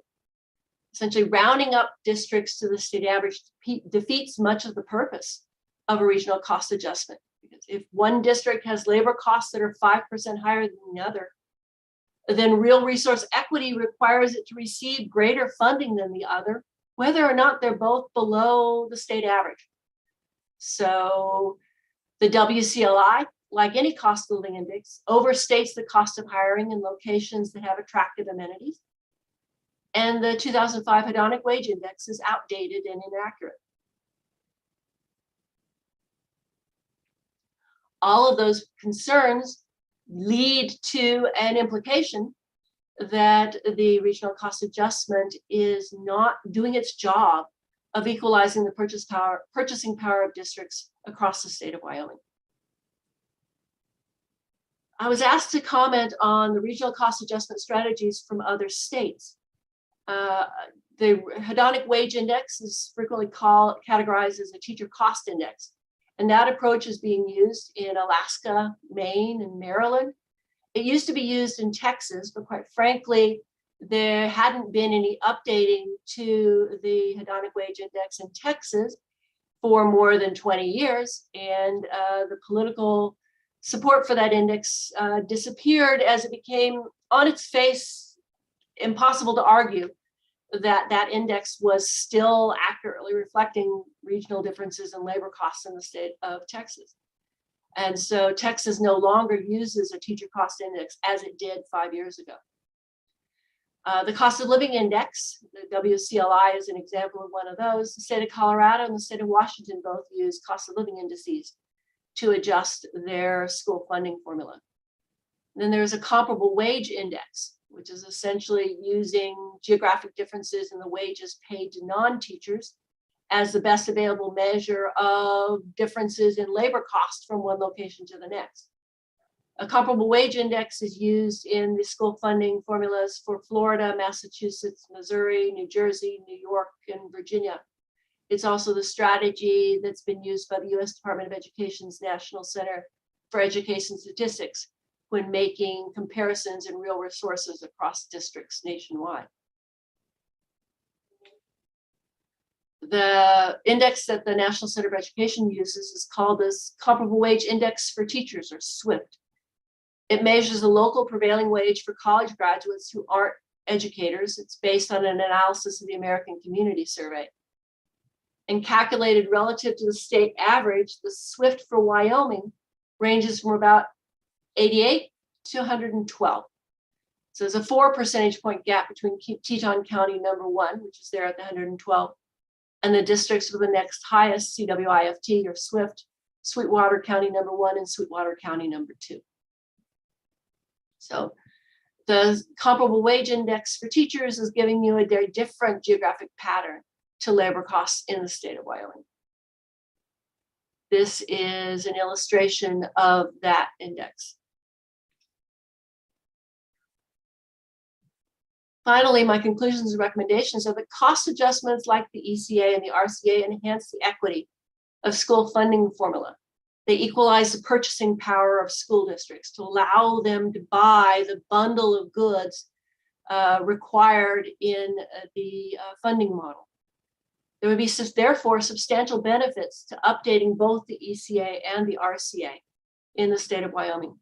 And as part of that updating process, I believe that the legislature should explore replacing the three-way design of the RCA with a single index for regional cost adjustments. You've told me that the cost of implementation of taking the minimum to 100 would be a bridge too far. But one could recalibrate not to the minimum, but to, for example, the 25th percentile rather than the mean, or the 20th percentile rather than the mean, and recover substantial variation in the cost adjustment index that allows for a better alignment of what RCAs are supposed to accomplish, which is equalizing the purchasing power of school districts. So thank you. I'd be pleased to answer any questions that the committee might have. Questions from the committee?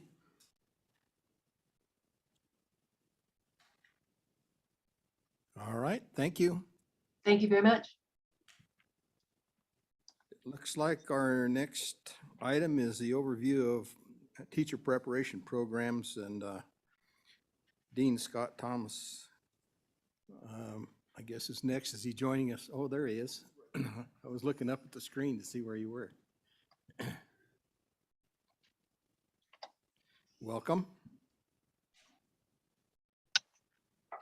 You got your support with you to fend off any questions we Have the might support, ask, and I'll right? fend off all the questions. All right. We're going to take 1 minute to connect to Zoom so we can Okay, transmit here. all right.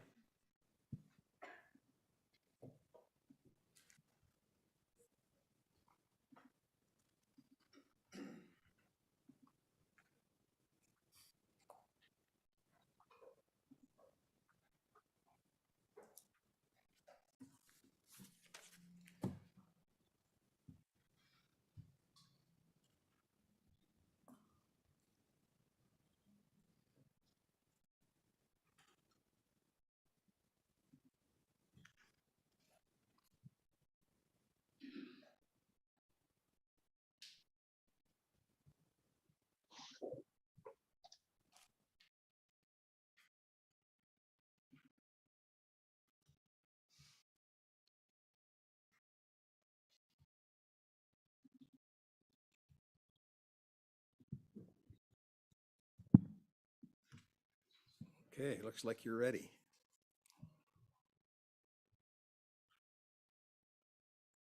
Not until I mute my computer. We're good. Thank you for your patience. That was a test under pressure, right there. The beginning of much this morning. Chairman Elmis, Chairwoman Ellis, Chairman Paxton, members of the Joint Education Committee, good morning. It's a great honor to be speaking with you again today. My name is Scott Thomas. I'm the John P. Jack L. Bogan Dean at the College of Education at the University of Wyoming. I have more than a decade of experience leading colleges of education with interest in rural settings. I hold a PhD in educational policy, leadership, and research methods from the University of California.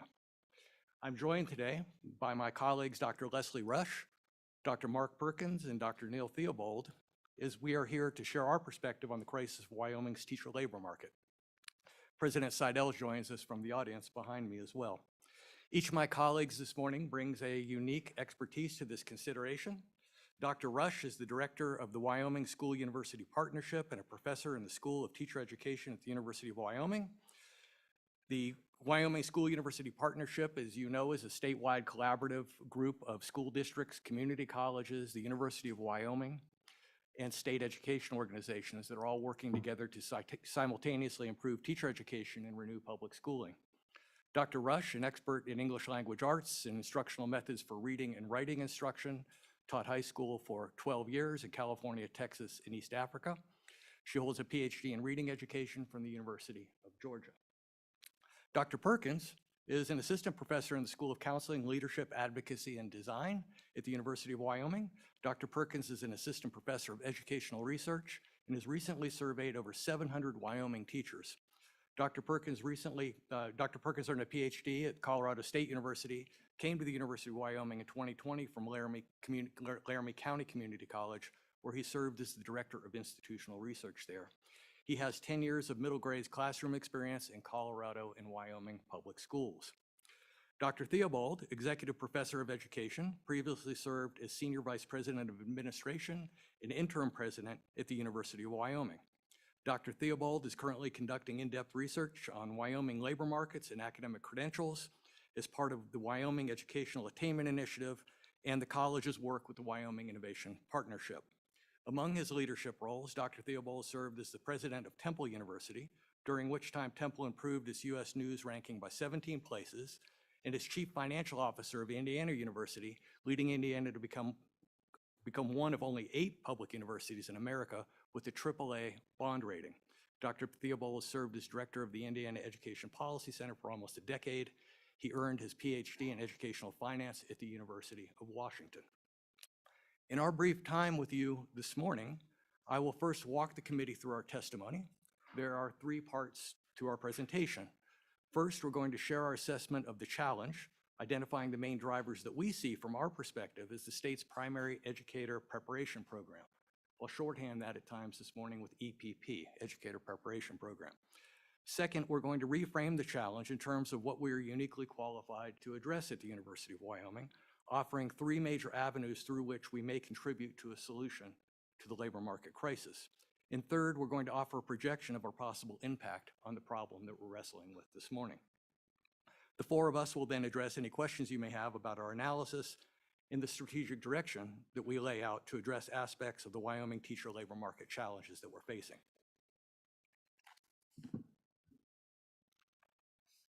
When President Seidel introduced me to this committee almost 10 months ago, I shared 3 simple principles that I promised would guide my work in the College of Education at the University of Wyoming. I believe that today you will see these principles woven throughout the information that we're going to be sharing with you. As we've heard this morning, the enrollments at the University of Wyoming in our educator preparation programs have declined over the last decade in particular. The American Association of Colleges for Teacher Education reports that the number of people completing a teacher education program declined by more than 1/3 between 2009 and 2019. While the pandemic-era national data are not yet available, the American Association of Colleges of Teacher Education has surveyed its members in both fall of 2020 and fall of 21 and found that in both years, about 20% of institutions reported a decline in new undergraduate enrollment of 11% or more. The undergraduate education preparation programs at the University of Wyoming, while not experiencing the magnitude of decline seen nationally, have lost almost 6% of their enrollment over the past 3 years.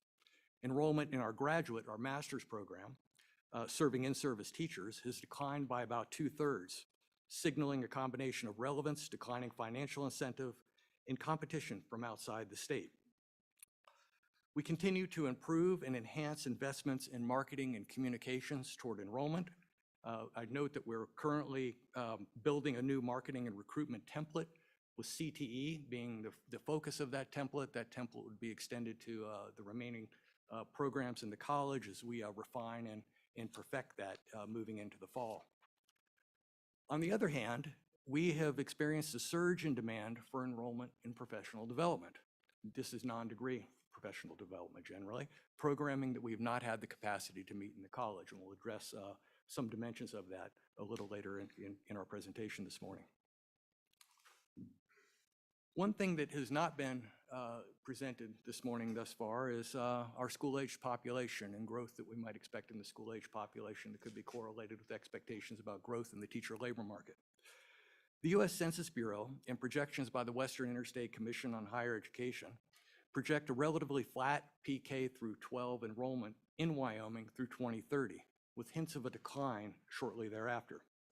From this, we might assume that the number of students and teachers in Wyoming schools will be fairly steady over the next decade.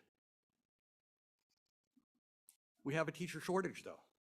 Around 200 education graduates from the University of Wyoming enter either the education labor market or some other labor market post-graduation or go on to graduate school, with the majority of these students remaining in Wyoming.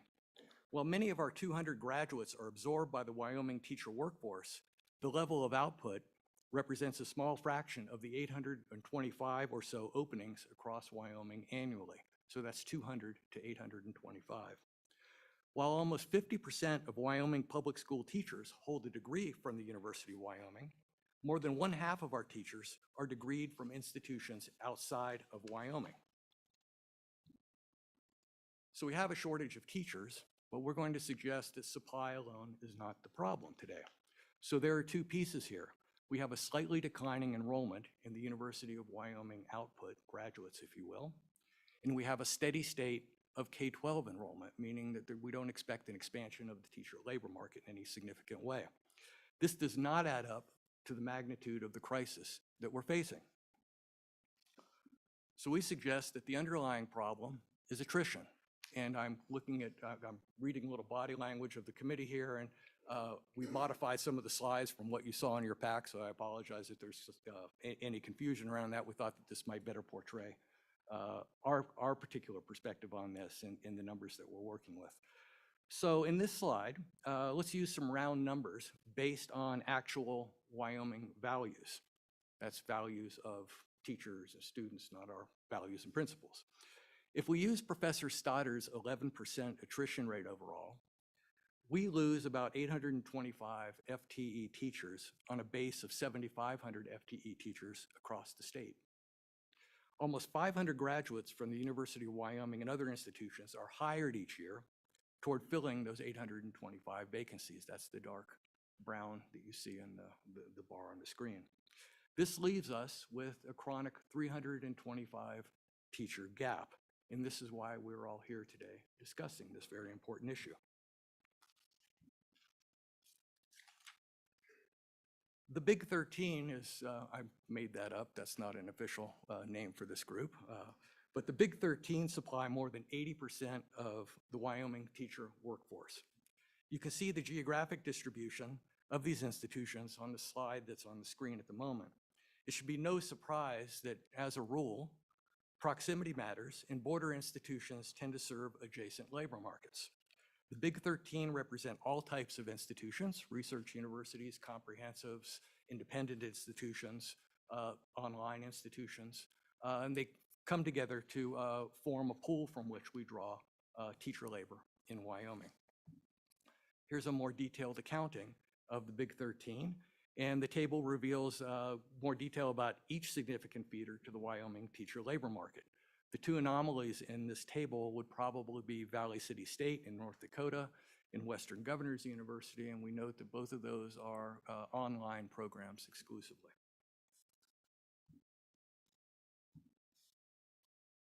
Each month since each month since I have the wrong slide.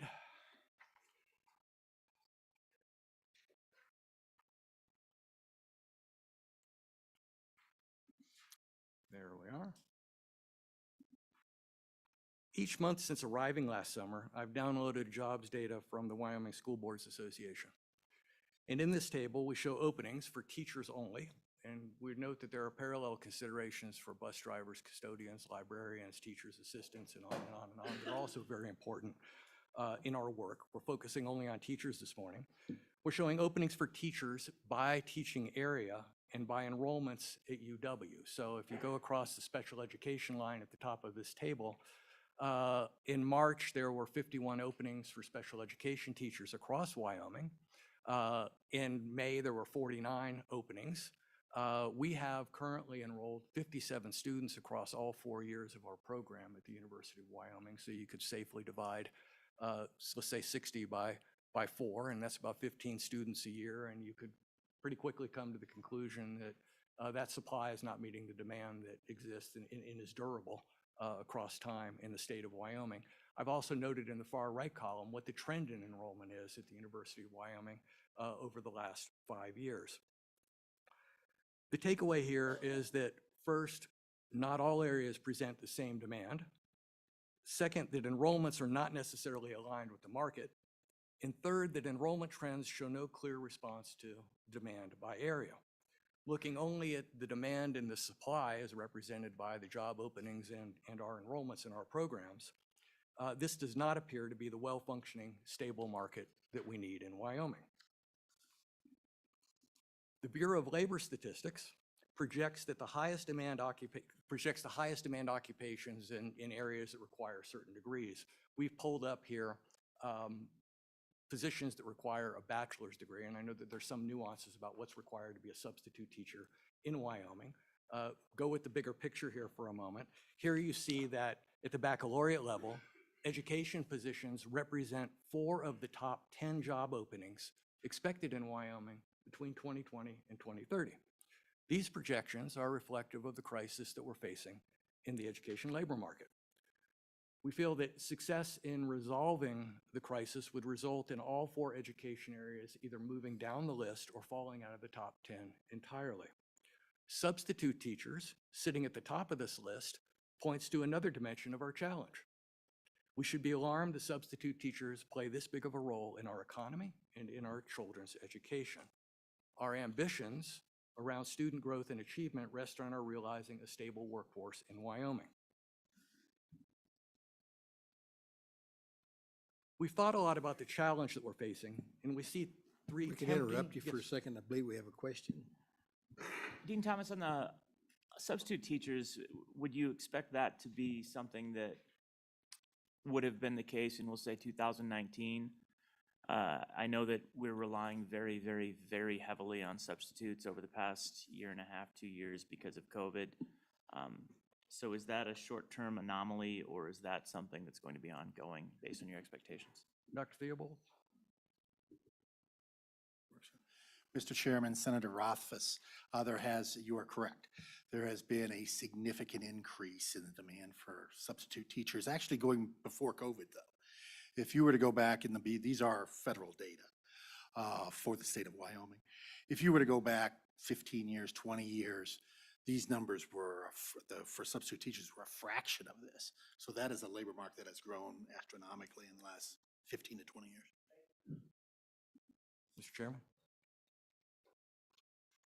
We've thought a lot about the challenge that we're facing, and we see 3 tempting but misguided solutions that we have seen doomed to failure in other states. Substantive area, the slide that we showed previously about the teaching area, the teaching areas that are needed to be filled, and geography play important roles in this. More than pay, rurality, housing, and distance are unique drivers in Wyoming. And we have market forces operating against teachers who are expert in science, math, and in several other areas that drive our public schools. Demographics, economics, and public policy conspire to make expanding enrollments at Wyoming institutions, including the community college, an unlikely solution to our problem. And we probably don't want to discontinue our relationships with outside institutions, the other 12 of the big 13. These institutions provide the state with flexibility and diversity in the workforce that plays well in the long run. Even if production could be increased, or we could alter our position in the external market, we would still be feeding the beast of attrition. This comes at the cost of learning, this comes at the cost of our children, and this comes at the cost of Wyoming's economy, current and future. Yes, Representative Williams. So, Mr. Chairman, thank you. And I appreciate that last slide. So it seems like, Wyoming, by that, I'm assuming that you think, well, Wyoming can't grow any in the amount of teachers it puts out. And I look at this chart that was given to us by Stoddard, and we go from 2010 to the number of teaching majors, not the ones that passed their coursework and got a degree. But we go from, just the graph's rough, like 1,250 in 2010, down to 650 in 2021. That is not the small decline that you spoke about. That is a large decline in majors entering the field. And so that's some of what we need to understand, right? Is that because it's unattractive because of salary? Is it unattractive because people don't appreciate teachers? I mean, it's all of those things that are affecting the people that are coming into your majors. And certainly retention, that's something we can work on. So your professional development piece, maybe that keeps more teachers in place, so we don't lose that 30% that was talked about, that come into the field, they fail at the district level, if we can help that. But it's still a problem nationwide in the amount of people that are wanting to become teachers. And if we say we can't grow our way out of it, or we don't recognize that, I think we're not recognizing the problem and recognizing that we need to get more people that value teaching and get into the field of teaching. So I guess this slide disturbs me, where you're headed with that. Go ahead. Mr. Chairman, Representative Summers, point taken. I'm the Dean of a College of Education, and I have a vested interest in ensuring that we're expanding that pipeline of students who are coming into our college and the profession. Both, my commitment is to our larger goal of strong public education. My reference to a small decline was the past 3 years relative to the national decline. We have declined 6%, and the rest of the country's declined about a third. That was my reference there. I should clarify that. We are a research university. We have a research-oriented educator preparation program that is informed by the best current practice and the best longstanding information on what works in education. We have certain staffing realities that determine the ratios of our students to our faculty. And this drives the overall enrollments of our traditional educator preparation programs. That's just a hard reality that we face, and we're trying to ensure that we are the backbone of the reliable backbone of quality teachers for the state of Wyoming. So it was in that spirit that I said we are unlikely, I did say it wasn't a superlative, we are unlikely to grow our way out of this in terms of increasing enrollment. The next few steps that I'm going to take are going to address the attrition problem, as you have seen. And we'll speak to exactly the magnitude of that effect over time. So if you would indulge me for a few more minutes, we can come back and revisit this if you're still disturbed by that. Thank you, Mr. Chairman.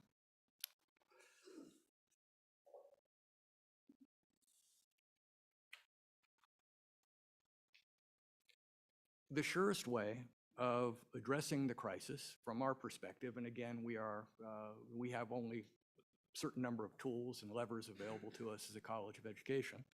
From our perspective, the surest way is strengthening the integrity of student learning in the process by staunching attrition.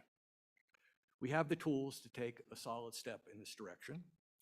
We know from decades of research in education that well-prepared teachers are far more likely to stay in the profession than less well-prepared teachers, and that well-prepared and well-supported teachers tend to even be more committed to the profession, all things equal.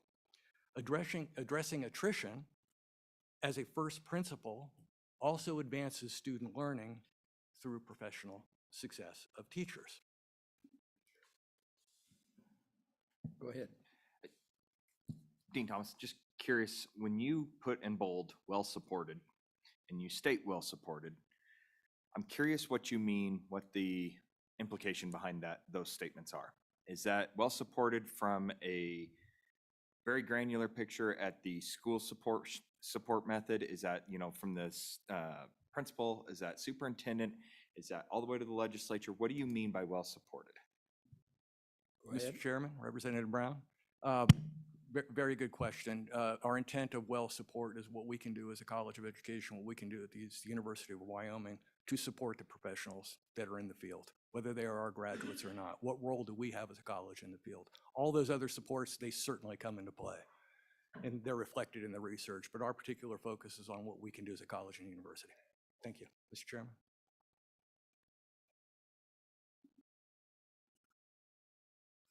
At the beginning of our presentation, we provided an overview of enrollments in our programs.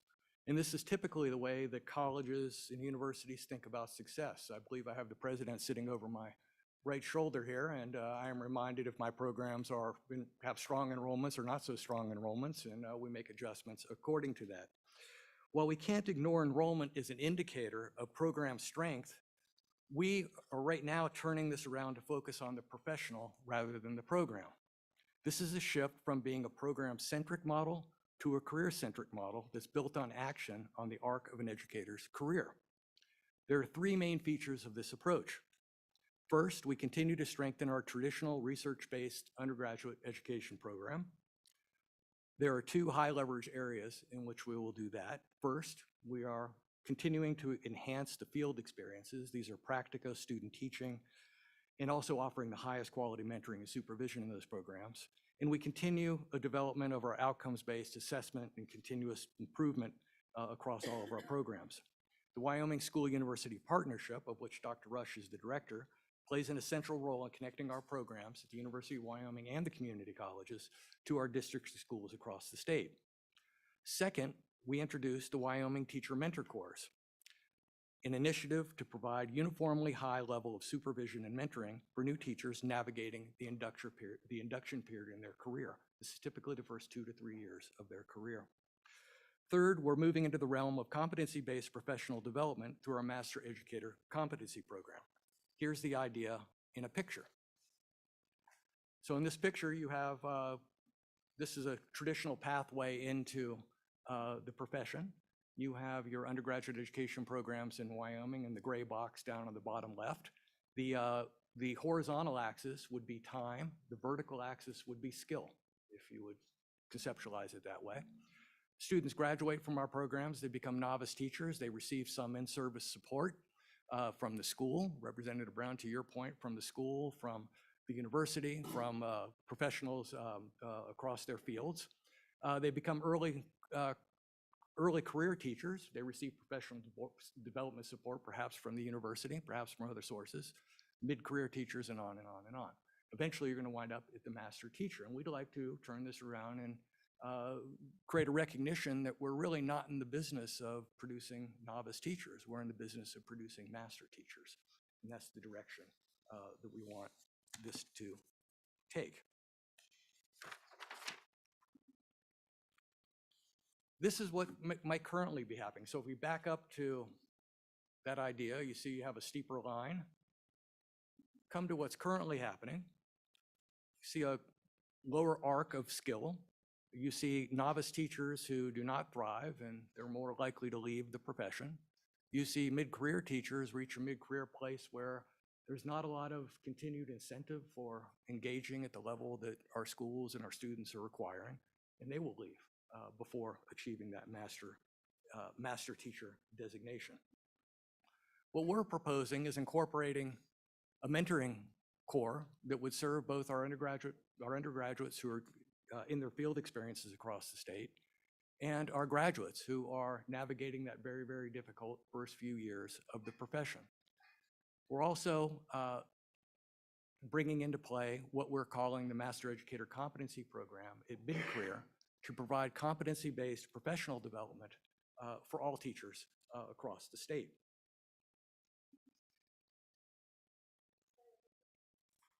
Yes, go ahead. Thank you. I'm curious, were you here, I assume you were here for, I think it was the presentation. And in that, I believe what she said was that in Wyoming, the issue isn't about retention of teachers, it's in fact, it's more about recruitment. And I'm curious if you see a kind of conflict between kind of your emphasis right now on training of teachers that are currently in the system, that retention, with the presentation that we heard an hour ago. Mr. Chairman, Representative Connolly, thank you for the question. I am at odds with that conclusion that Dr. Stoddard offered earlier. I understand where it comes from. We're filling 500 positions a year under our current model. We need to fill 825. We're losing 825 teachers a year in Wyoming. Many of these are very experienced teachers that are providing stability and high quality education to students across all of our schools. So I get the point that, you know, supply is an issue, and I'm not discounting that. Supply is certainly an issue.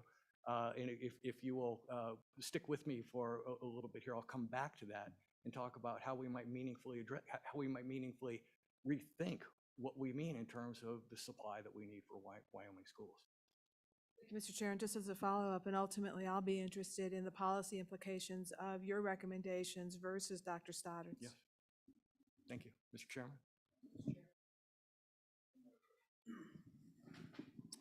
Mr. Chairman, Dean Thomas, the 800-ish, 825, I think, teachers that we're losing, and I don't recall exactly what the characteristic of that data was.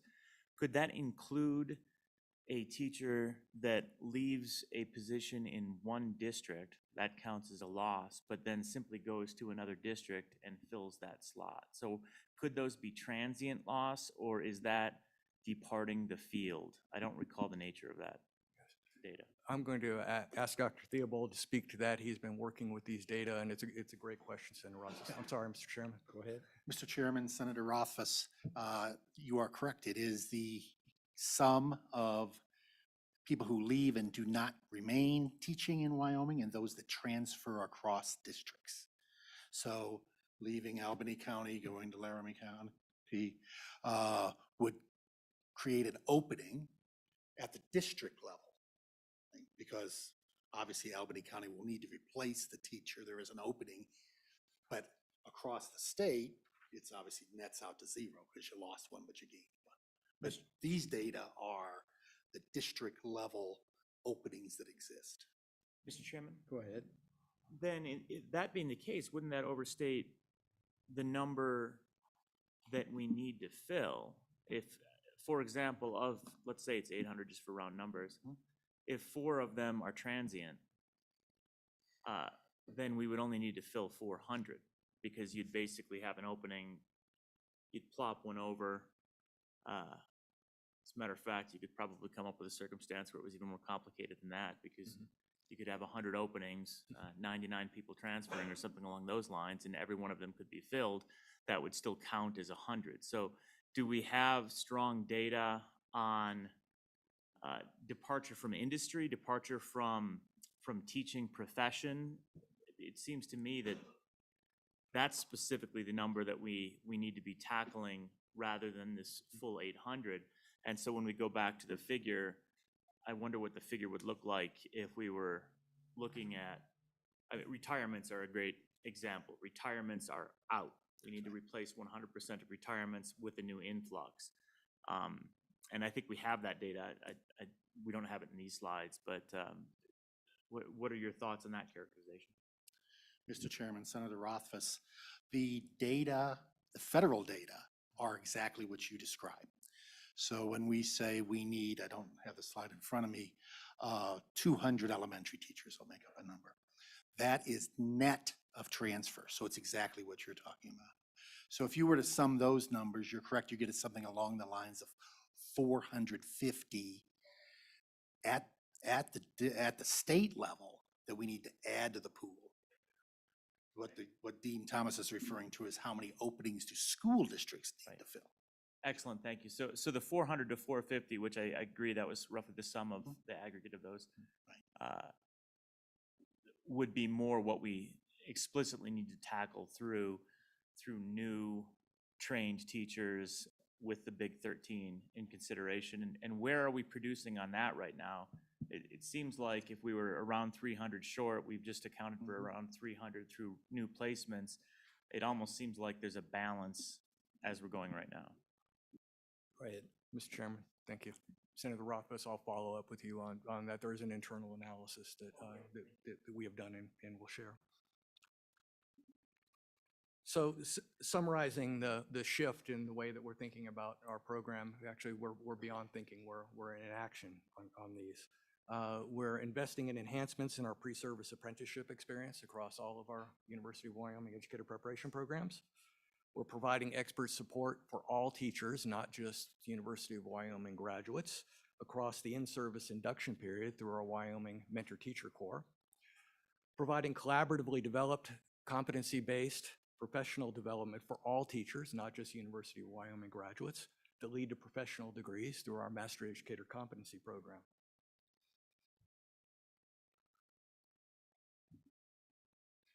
There's been a great deal of discussion about the location and field experiences of our students. Representative Summers, you and I have had several discussions about this, and we work on expanding those placements in a number of ways. This map shows the 825 student placements over the past 2 years from the University of Wyoming. High quality field experiences are known to be a cornerstone of a successful educator's preparation, and we're going to need to continue to consider how to best balance broad field placements with high quality supervision of our candidates, and I look forward to our continuing discussion upon that. These next slides offer a bit more about the Wyoming Teacher Mentor Corps and the Master Educator Competency Program. The Wyoming Teacher Mentor Corps was launched in spring of this year. We are in the inaugural year. We requested nominations from across the state. University of Wyoming worked with the Wyoming School Board Association, the Wyoming Education Association, the Elementary Principals Association, and several others across the state to vet the applications that we received. We received 98 nominations from people across the state. We had 39 acceptances of these are teachers that were nominated for the Wyoming Teacher Mentor Corps. We had 39 teachers accept those nominations. We had planned for an inaugural class of 20 mentor teacher fellows this summer. We selected 22 in case we had attrition. In fact, they kept knocking on the door, so we have 22 in our inaugural cohort. This is an 18-month program. Again, this serves all teachers in Wyoming, regardless of their alma mater. This is the first of 3 cohorts that we're running in a 5-year pilot. These are 18-month cohorts. And our mentor fellows in the inaugural cohort come from a wide geographic area. This map shows the home districts, home schools of the 22 Wyoming mentor teacher fellows in our first cohort.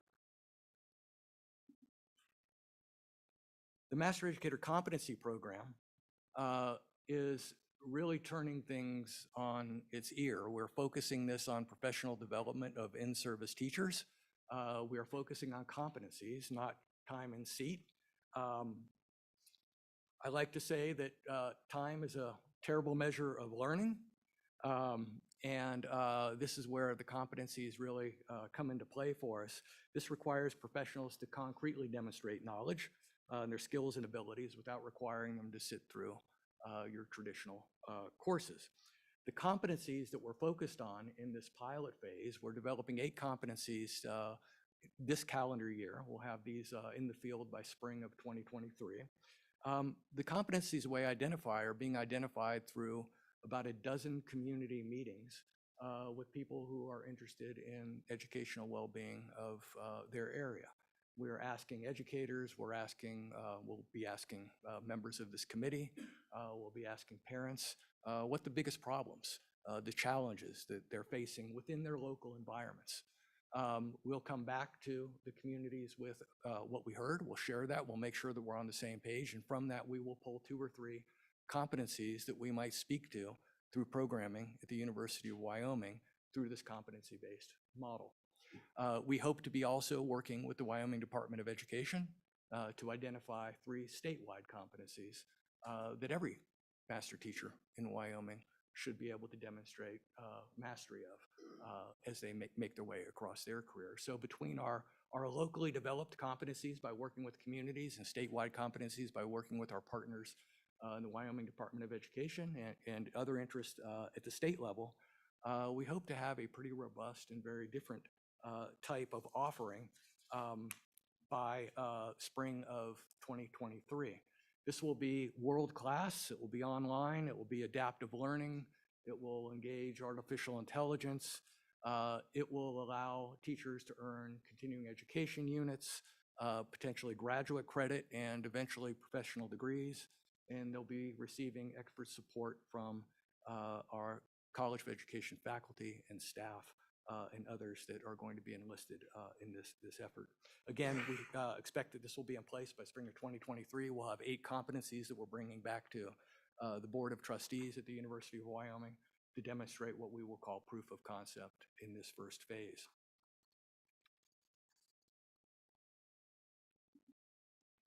Back to how all that ties together in this, you see where the Teacher Mentor Corps will play an important role in supporting our recent graduates who are entering the most difficult phase of their careers in the field. You see where our very reflexive competency-based education program will support teachers in the field.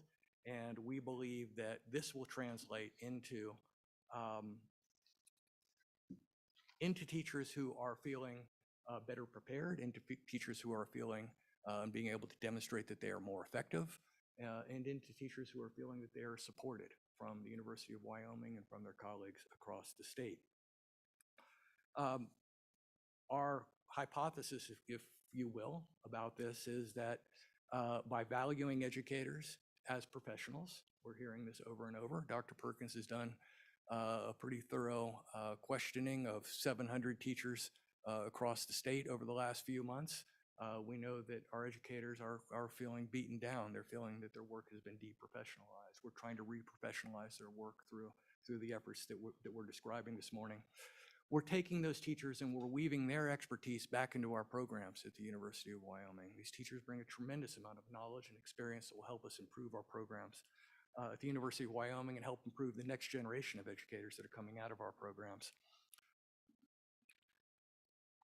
When we come back and look at the attrition problem broadly, we add it up and we come up with some of these figures. And Senator Rothfuss, I'm sensitive to your internal migration question, and we can unpack this subsequently and talk more directly about that.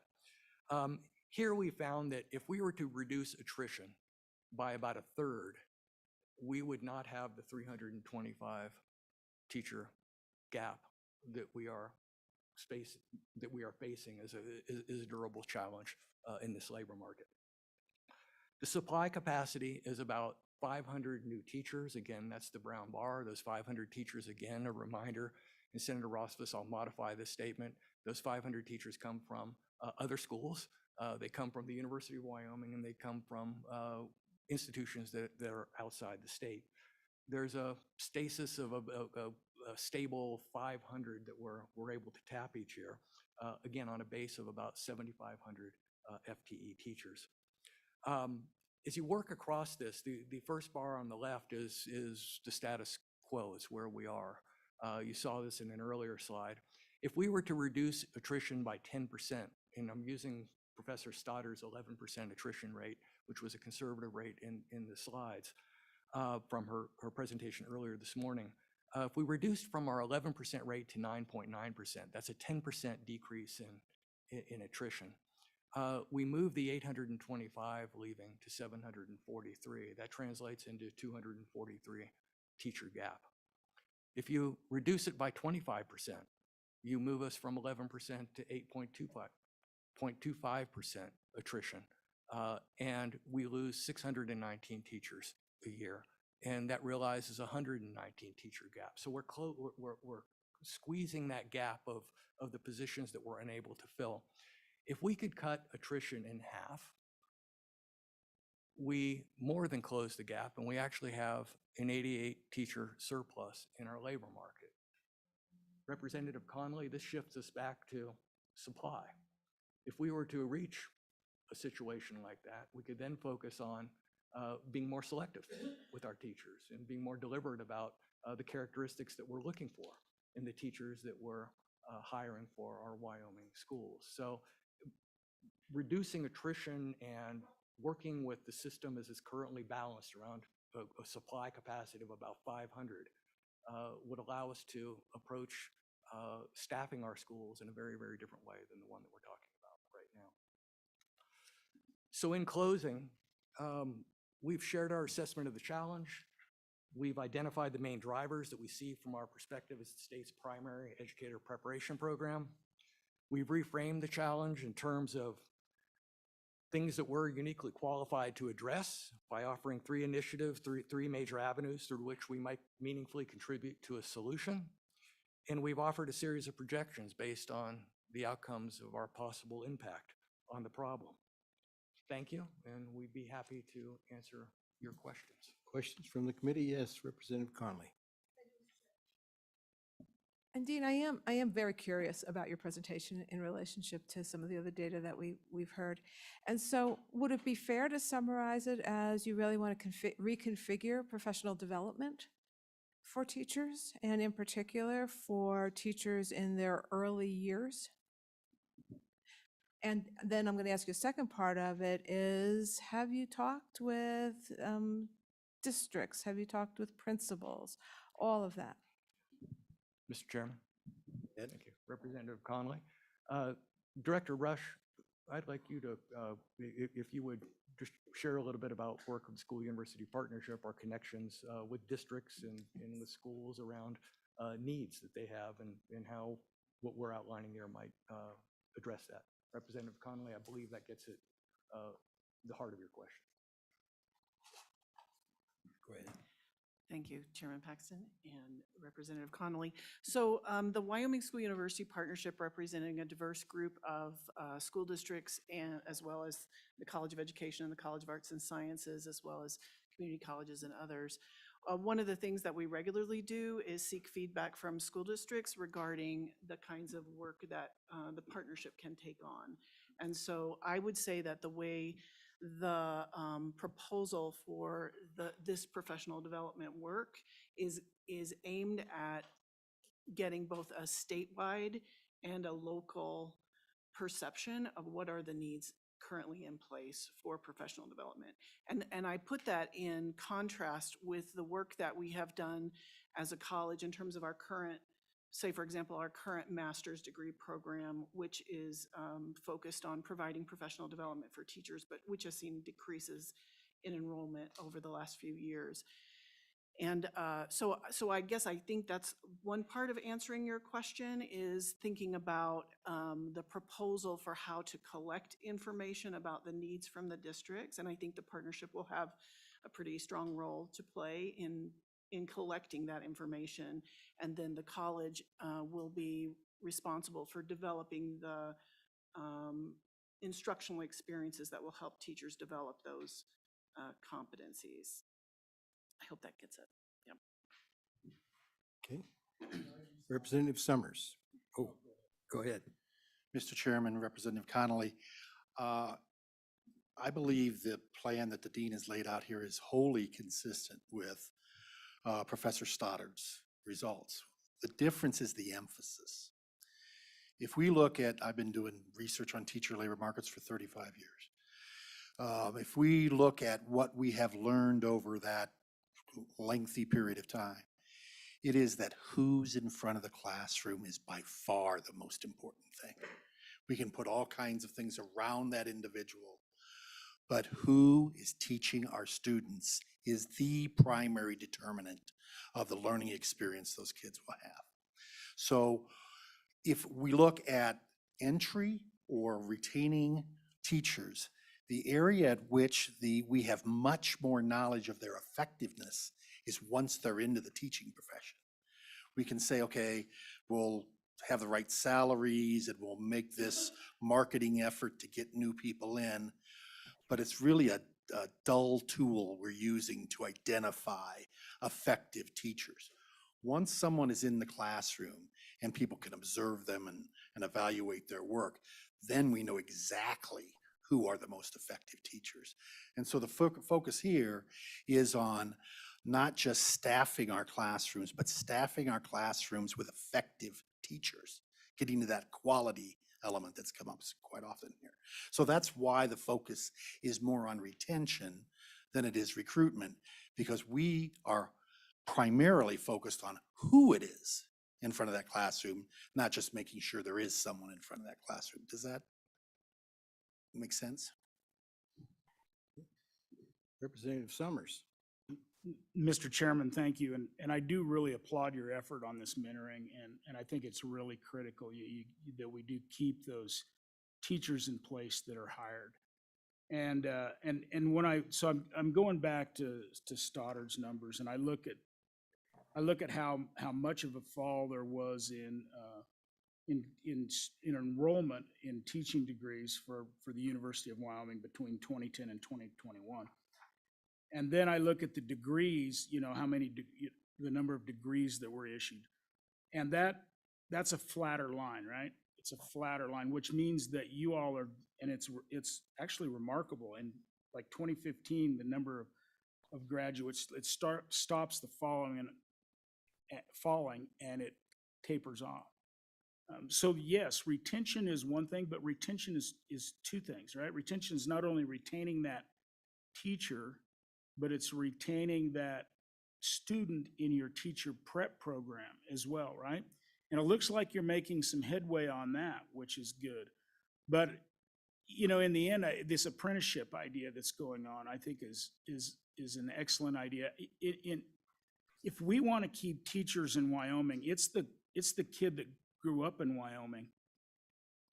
And if you can get those to come to the University of Wyoming or to wherever, and then get them to come back, they're more likely going to stay in our state. So I think, I still worry about you focusing entirely on retention in one place, which is the classroom in Wyoming, which is a good thing. But you still have to recruit. You still have to recruit. And then you have to find a way to be able to mentor those kids in your programs to keep them in the program. That's been historical, is how do you keep those kids that are coming into that program to get a bachelor's in education? How do you keep them and get them graduated and have the level of and the quality of teacher that you want coming out? So just a little bit on your retention process within your programs and how you're trying to improve that. Mr. Chairman, and I'd like to turn to Director Rush in one moment. A couple of things, Representative Summers. First, you're absolutely right. Retention within our programs is key. And we just at the university, we've been going through a pretty painful restructuring process.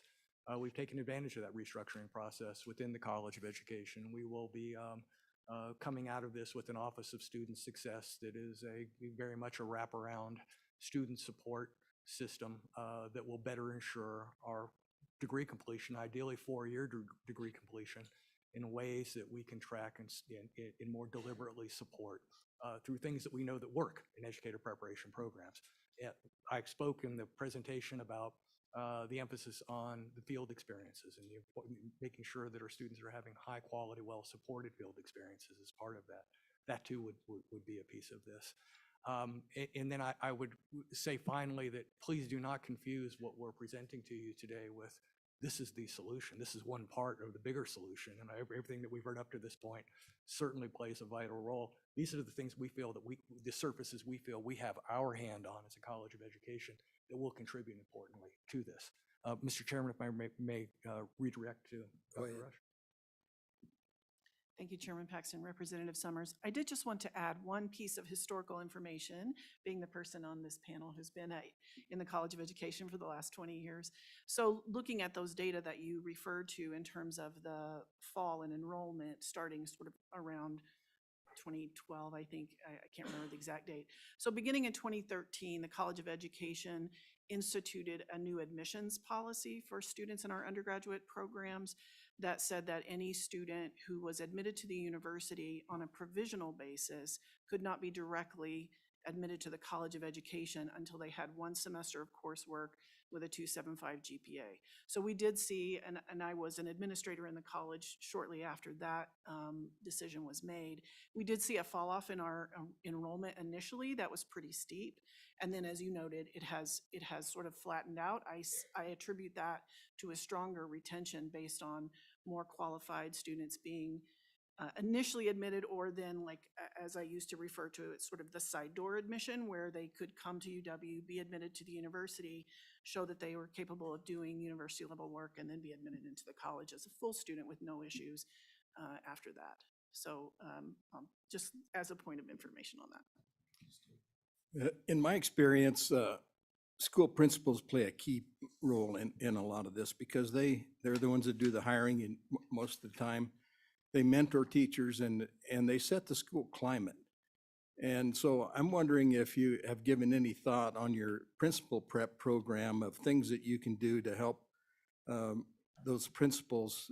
I think there's an awful lot they can do, especially in that first 3 or 4 years in the way of retaining those teachers, that mentoring those initial contract teachers and setting the school climate. I think that's extremely important. If you feel comfortable coming to work and you enjoy coming to work, you're more likely to stay in that place. So I'm just wondering if you thought about the role that principals play in that and what role the university could play in that principal prep program to help strengthen that part of it. Chairman Paxton, you set me up. One of my favorite lines is, teachers don't quit schools, they quit principals. And your point is very, very well taken. And there are versions of what we shared with you about this arc of a master teacher, the arc of a career, that apply directly to principals and school leaders. Our programming in these other areas will follow that, recognizing that we're dealing with the system when we think about attrition, and that our schools are only, or those school environments, our teachers are only going to be successful with those school environments that principals are creating. There's also a version of this for our school counselors, which play a vital role in our students' success and our teachers' ability to navigate the classroom effectively. So yes, I hear that loud and clear, and you will see this come into sharper focus as we make our way through this pilot phase with our teacher education and the in-service teacher piece. Thank you. Representative Summers. Mr. Chairman, thank you. And I guess I'd be remiss, we have an agenda item tomorrow that's going to be CTE. Yeah. And you and I have had multiple conversations over CTE preparation, and it's the shortage there is the shortage that we see everywhere in teachers. But in Wyoming, CTE plays a large role, and I'm still worried, and I still hear concerns that we're not getting CTE teachers out there. We get ag teachers, right? The ag kids in Wyoming want to stay in ag, they want to go to school, and they become ag teachers. But trying to get those other CTE degree programs or teachers has been a challenge. And so, you don't have to tell me now, but I think there might be more ideas. Do we involve community colleges even more? Do we try to entice a community college to do a 4-year degree program if we can't get enough graduates out of the University of Wyoming? So a little thought on how we move forward on CTE teachers. Mr. Chairman, Representative Summers, thank you. And my team is tired of hearing me say, if we don't play a meaningful part in the solution of this CTE challenge, we're going to get not much else done here. So I've heard you loud and clear on that. As you know, as I mentioned earlier, we have invested in a marketing campaign for all of our programs. We'll be leading with CTE to get the template right there, and then it will expand to our other programs in the college.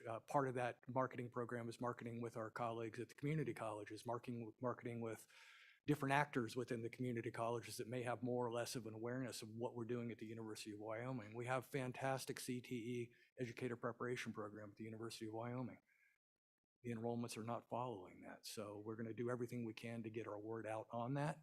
As a first order of business, we'll see that in the field by August of this year. So we should see some effect by fall, going into winter.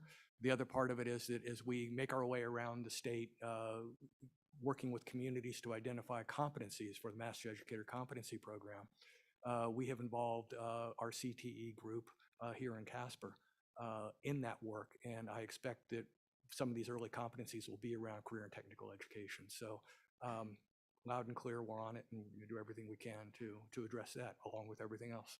Yeah. Thank you. Okay, additional question? Yes. Mr. Chairman, Mr. Chairman, Go ahead, Chairman, Co-Chairman Scott. my question relates to the attrition that you were talking about, going beyond the obvious demographic things like retirements. I'm hearing three separate kinds of complaints that are leading to people wanting to get out of the profession. One of them is a lot of administrative paperwork that distracts from teaching, both relating to managing our funding system and relating to a lot of work on grants from particularly the feds.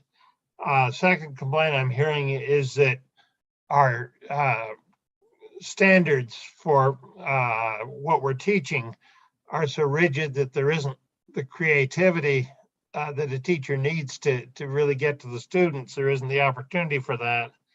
And third, I'm hearing problems of lack of support, particularly when the teachers have difficulties with the students' parents. And I don't have any sense as to which of those are, how important those are relatively, and any sense as to which are the more important and which are just minor annoyances. You've had quite a bit of dialogue with teachers across the state. What's your sense of what's causing some of them to want to get out of the profession, and what extent of those things we can do something about? Go ahead. Mr. Chairman, I would like to invite Professor Perkins to speak to some results that he has just analyzed and in work in conjunction with the Wyoming Education Association on a sample of 700 teachers from across the state. Okay. Professor Perkins. Thank you, Dean Thomas, Mr. Chairman, and I can't read his name. I apologize. Senator Scott. Senator Scott. That is true. In early March, Wyoming Education Association helped me launch a very extensive survey. On average, it took people about 45 minutes to finish it. Now, I don't know how long you've spent on a survey, but the fact that we had probably 650 or so people almost entirely complete it in about an hour speaks, I think, to a problem that we need to think about. Of the non-retiring educators in the state of Wyoming, 12% reported that they were quitting teaching altogether.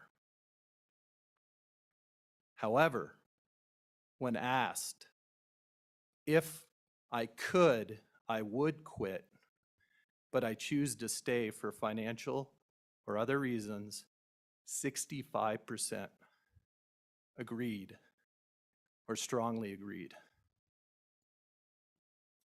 Why? Which is what your question is. I have three things that I think are addressable. Number one, mental health. Anxiety and depression strongly correlate with the desire to stop teaching.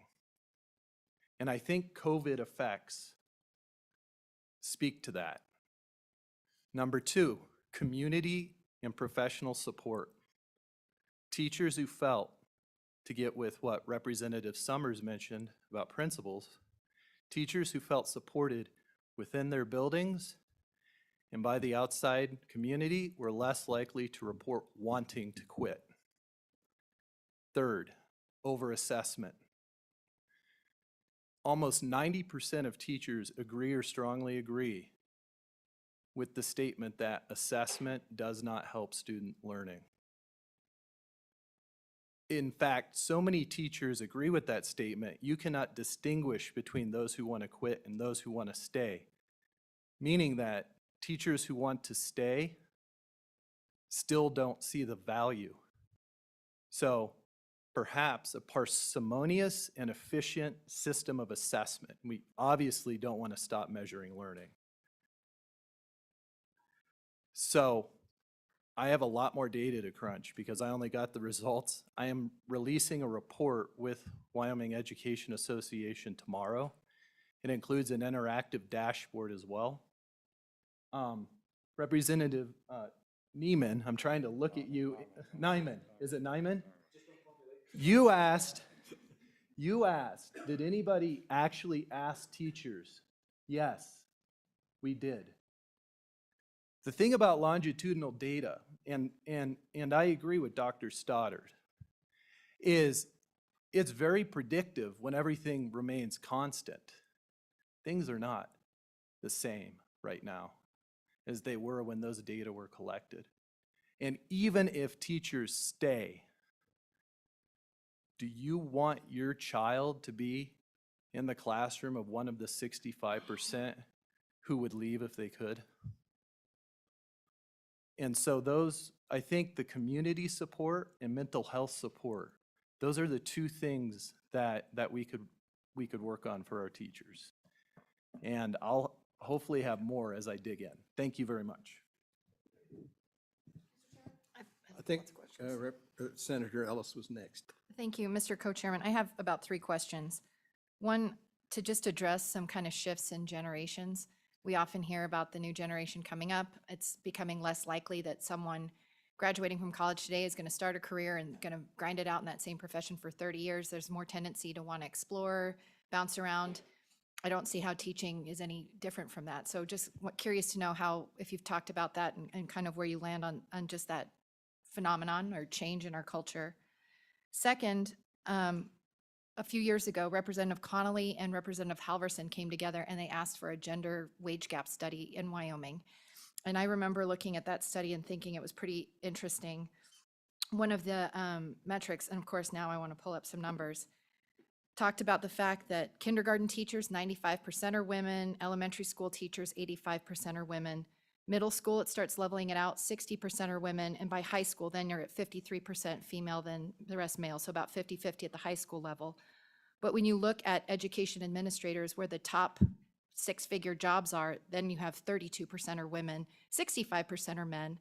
And so I do have questions about how that ties into the retention piece. If I were a woman working in education and I see my male counterparts being able to make the 6-figure jobs, but that's something that's, statistically not something I'm going to achieve.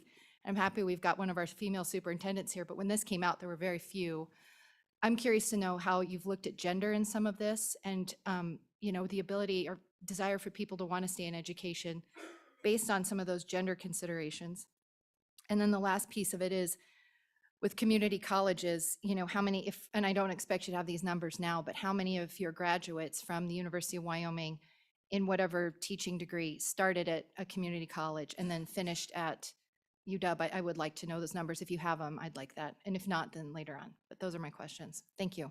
Okay, go ahead. Mr. Chairman, Senator Ellis, thank you. Dr. Rush, would you like to speak to some of those points? And I've made a note of each of those points. I will follow up with you in some detail on each of those. Thank you. Mr. Chairman, Senator Ellis, I'm going to respond to your last question about the community college to UW pipeline. And the numbers fluctuate by year, obviously, but in typically about half of our graduates in our undergraduate educator preparation programs come from mostly Wyoming community colleges. We do get occasionally students from outside of the state, but about half come from the community colleges.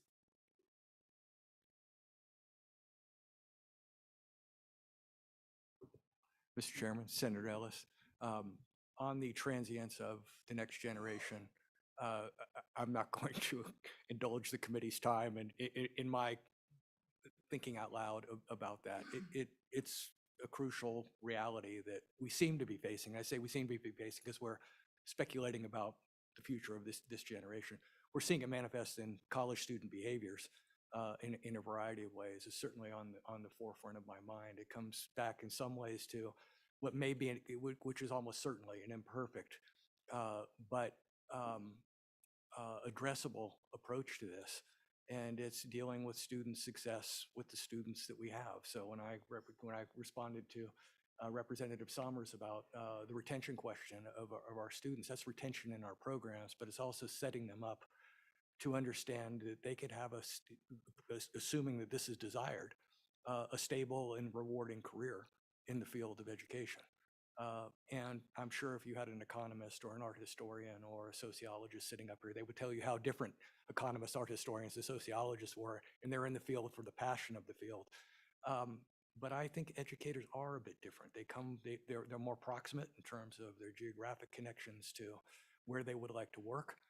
Education as a labor market provides opportunities in communities from which they leave to come to our campus. They like to go home.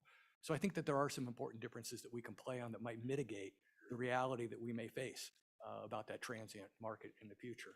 The gender gaps, this is one of the most gendered fields that we have. I'm struck that we have a predominance of women in our teacher preparation programs, and yet that sits in contrast with the observations you make about school and district leadership.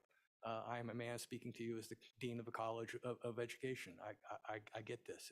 This is something that we need to fight at every turn, and I think that as we engage in our leadership programs in particular, paying additional attention to the incentives to draw women into that work in ways that will translate to their success in our schools and in our districts is an imperative. And you have my commitment that this is at the very front of my mind. My co-chairman had to step away. Representative Summers. Madam Chairwoman, thank you. You know, we glossed over, there was a letter that's in our packet. It's from December 16th from 2021 from the Secretary of Education. And it talks about the challenges with recruitment, particularly retention. And in that, the number one thing listed is increase educator and staff compensation. The most common reason educators have cited for leaving school employment in the last year, and this goes to that survey, is stress, followed by insufficient pay. And the other thing I wanted to bring up on page 5, I think there's some really good things here, and there are things that are actionable. And so it says building intentional systems that support educator and staff well-being. And part of that is establishing peer-to-peer support systems. You guys have talked about that. I believe that's part of that survey as well. Reducing educator workloads, right? How do we make sure that whether it's too much testing or whether it's standards that are so layered that you can't ever get a breath, I think that's it. And then communicating established district and school mental health supports. And that's part of a letter, that came out a year ago. And I think there's some, we often don't know how to handle all this stuff, right? It's actionable, but how do you do it? And so I think, you guys in your field, right? You think about it as well as us. And I think same way WDE, I've asked them to take a look at this memo because I think there's some really good things in here. And we just need to figure out how to make these actionable in a meaningful way. And so I would encourage you to all to think about that as well. Thank you. Dean Thomas, did you want to respond? Yes, Madam Chairwoman, thank you. Representative Summers, you're speaking right to the heart of the shift to the arc of the career. Centering our educators is the outcome of our work and the focus of our work simultaneously. It is a complex of factors that lead to one's sense of commitment and one's sense of or willingness to stay. We have, again, within the college, a number of tools that will help us, I think, reorient ourselves to what this bigger picture looks like rather than staying solely focused on what we do in this program or that program. So I thank you for highlighting that and look forward to continuing to work with you.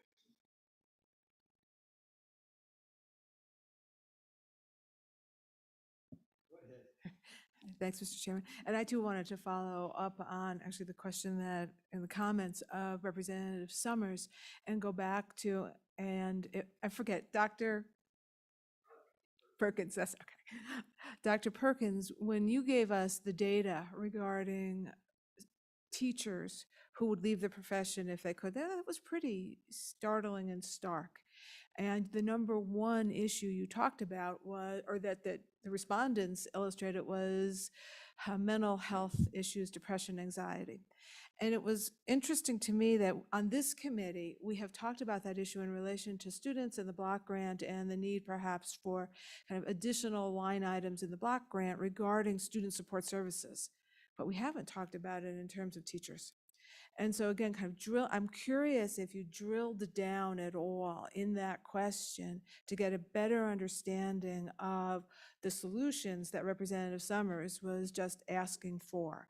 What is it that teachers would like in order to alleviate that depression and anxiety that we can address? Mr. Chairman and Representative Conley, thank you for your question. First, I would like to say that I have over 9,000 open-ended responses that I still have to analyze, and I suspect that a thematic analysis of those will help lead. And actually, Dr. Rush is among one of the folks who's going to help me with that. But however, I have also spoken to many of my colleagues in my School of Counseling, Leadership, Advocacy, and Design, and many of them obviously are counselors. And we are, in the next few weeks, going to begin a program to begin looking at addressing the mental health of educators in the state of Wyoming. And one of those potential people may actually be behind me, Dr. DiDiego. And we have the real privilege to have, a branch here in Casper so that we can deploy things throughout the state. So really, it becomes a matter of exactly what you've asked. What exactly do teachers need? And in order to get to that answer, we're going to, number one, look at the open-ended comments and drill into that, because we only measured those things in a quantitative, aggregated way. So that's not going to answer it in depth. And number two, we're going to begin deploying further research specifically into that, because as you stated, we often focus on the mental health of children. My wife's a school psychologist, that's her job. But if the teacher is not taken care of as well, it could also affect the classroom. And so, like most research, we're just going to keep working on this problem. But we have a whole group of folks who are ready to get going on it and to help Wyoming teachers with their mental health. Thank you. Mr. Chairman, follow-up. Follow-up? I think Senator Ellis asked for any of the data that you have in follow-up, and I think the whole committee would like to see it as well. But it just occurred to me, didn't the College of Education just get rid of the counselor education program? And I'm curious about how, okay, no, all right. Be no, still. But that was, okay. Sorry. I have that wrong. But I think that was out there at one Mr. Chairman, point. sorry. No, Mr. Chairman. Was it on the chopping, sorry, Mr. Chairman, was it on the chopping block at one point? Mr. Chairman, Representative Connolly, be on the record that the counseling program and the College of Education within the School of Counseling, Leadership, Advocacy, and Design is alive and well. It has a bright future here in Casper and in Laramie. Thank you. No, it was not on the chopping block. It was certainly in the mix of a solution that could get us to a restructured college. That is not dean speak for it was on the chopping block, but we considered everything. We considered every possible configuration of meeting the budget realities that we were facing within the college. And yeah, counseling was considered, but the chopping block, no. There's a strong community out there that had a lot of feelings about that too. Senator Salazar, I believe you have a question. Thank you, Mr. Chairman. So did I hear you say that over half our school teachers in Wyoming, if they could leave teaching, would?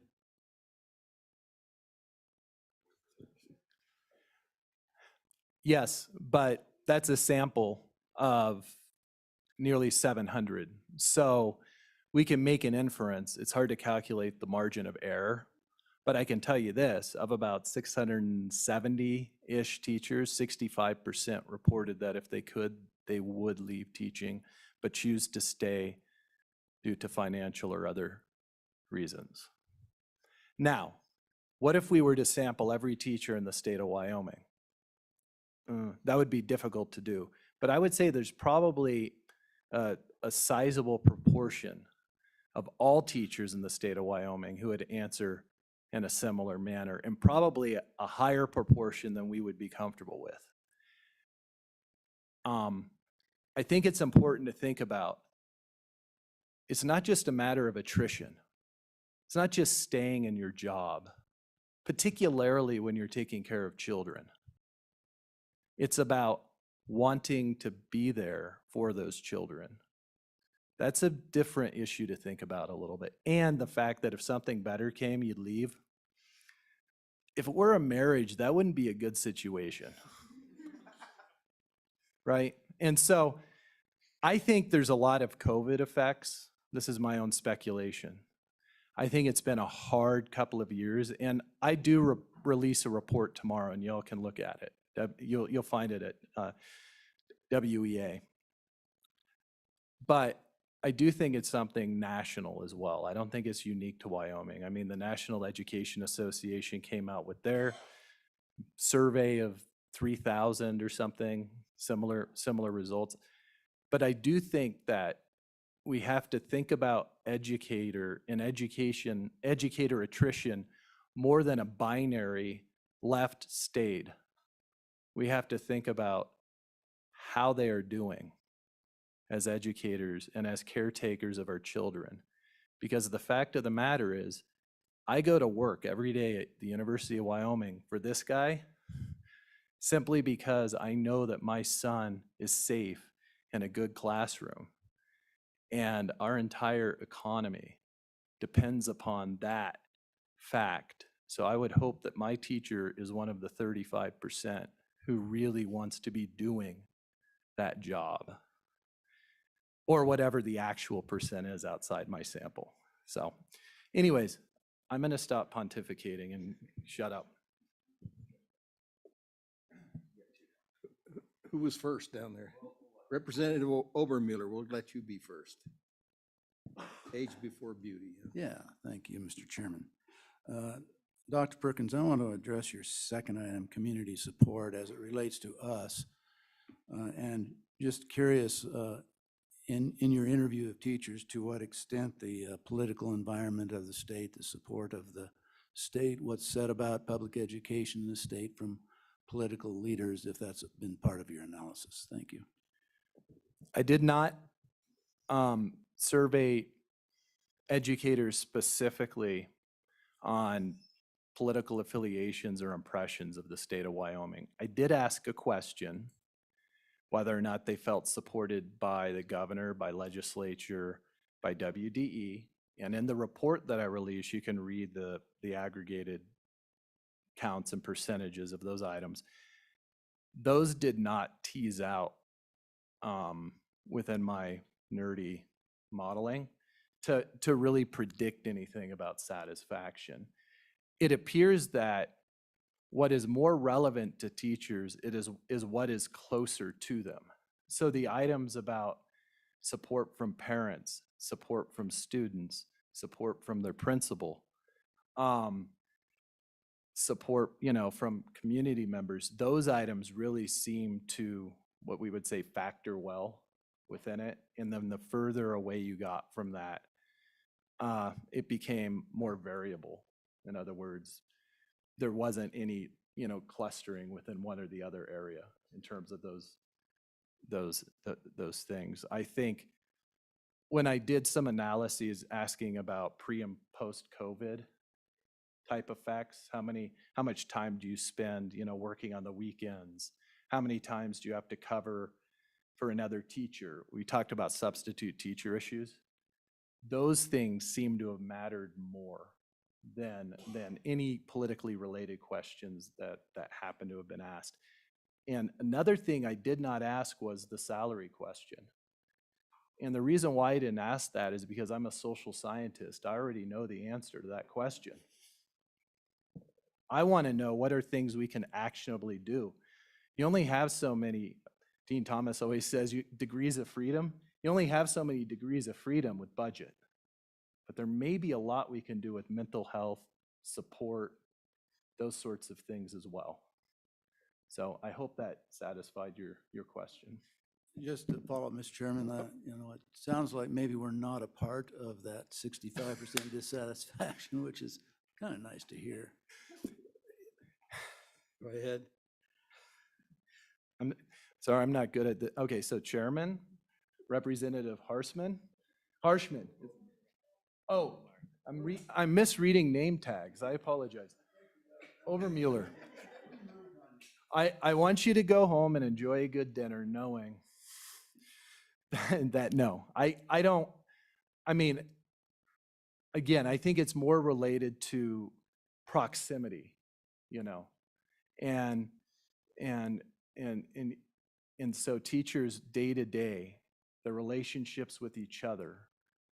I talk about in my report, giving teachers an opportunity to have time to actually interact a little bit socially instead of making everything about a meeting, or a PLC is what they call them, right?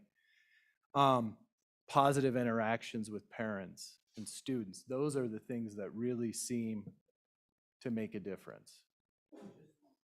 Just one follow-up, Mr. Chairman. It's really, really interesting comments to me, that to frame how teachers look at it, what's close to them, what they're really looking at. And some of us think about teachers that maybe they need to pay more attention to who represents them in the state in terms of public education. But the reality is what you just said, which is that their focus is that narrow band of people that are around them and that support system that's close. So it's really an interesting observation. Thank you. Yes, thank you. I would say that is for everyone. That is for everyone. The relationships we have with each other within our proximity are in many ways what define the quality of our lives. And so if there is any indication of dissatisfaction, potentially leading to attrition, or in the very least, leading towards less than optimal performance because of dissatisfaction, it probably has to do with the interpersonal relationships, which would also affect mental health. That's just my theoretical reading of the work I've done so far. Thank you. Vice Chairman Brown.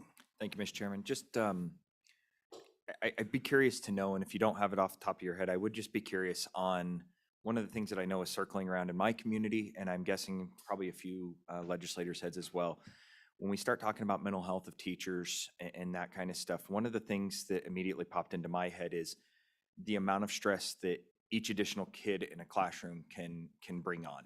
And so the size of the classrooms that we have in our schools compared to what we as a legislature have funded at, and whether or not hiring more teachers and reducing the class size would reduce the overall burden on a teacher, as opposed to what we see right now, where I see some of my friends, and I'm not going to go with all of them, but that are teachers that are stacked with 28 to 30 students, where if we funded them, or we had them down at that 24 to 26, those extra students, do they have a correlation to the satisfaction of their job and what they're teaching? Go ahead. Mr. Chairman, Representative Brown, and I'm proud to say that I read your name correctly. I did not ask about classroom size. I do know from the literature, and I haven't read this literature in a long time, but there's some mixed results on the effects of classroom size. Obviously, too large of a classroom is not going to be a positive thing, particularly in certain grades, given certain content areas. But what I did ask teachers is I asked them questions about taking on extra duties and covering for other professionals. And I think that there may be similar effects with in terms of staff need, okay? And so teachers have had to cover during their plan periods and times when they usually would grade because colleagues had COVID. Okay, I've had anecdotal stories, many of them, of people quitting on a Friday and not coming back Monday, and teachers having to cover. And what happens is that teacher's day becomes inundated with teaching tasks, classroom management tasks, disciplinary tasks, who knows, right? It's been a while since I was in the classroom, but I taught 8th grade, so I have some memories of that. And without that padding, without that break, without that air, without that space, and then to go home and have to grade, and then constant. I did talk to a few teachers who talked about that. That certainly would affect. And I do think that the ability to fill in vacancies to mitigate the need to cover would certainly alleviate that. I'm not sure what the correlation is between classroom size and stress, but I'm pretty sure it's a positive correlation. The more students you have in a room, the more stress you get. I mean, I have one 6-year-old, and that kid in my room by himself can raise my stress. I look at his 1st grade teacher and I think, my goodness, you should be sainted. But anyways, I hope that addresses your question, sir. Senator Rothfuss. Thanks, Mr. Chairman. And I really look forward to seeing the more detailed results as those come out. I understand the difficulty that you're facing with trying to go through the unstructured responses. But as you do that, maybe another round of them for next year or something to get at this very idea about what are the key factors related to mental health. I know that there will be a lot of different factors certainly that come into play depending on unique situations. You've got very different circumstances, whether you're in early childhood or whether you're in high school. There's certainly no easy, straightforward factor or magic bullet that we can look to, but understanding what those are and then getting back to the idea of where can we ease burdens, where can we provide the support that came up on the earlier discussion to assuage some of those concerns. I think that would be very helpful. I also think it does get to the fact that we always want more and more out of our educators, time, life. We don't want them to have multiple planning periods. It's just pile on more and more without necessarily adding the resources to keep up. So I think we get that, and we know that we're responsible for it, but we're not alone in our responsibility for it. So we need to know where we can address those things and what we can provide better if there's any solutions from the state level that can do that. But I have heard, certainly over this last year more than ever, but the idea that mental health really is a big factor right now. So the more we can do to hone in on that, I think the better we'll be able to respond. Thank you. Mr. Chairman. Go ahead. Senator Rothfuss, thank you for that. I will applaud Professor Perkins for his focus on mental health in this survey. It is unique in that way, that we are able to speak directly to some very well-measured mental health dimensions of this challenge.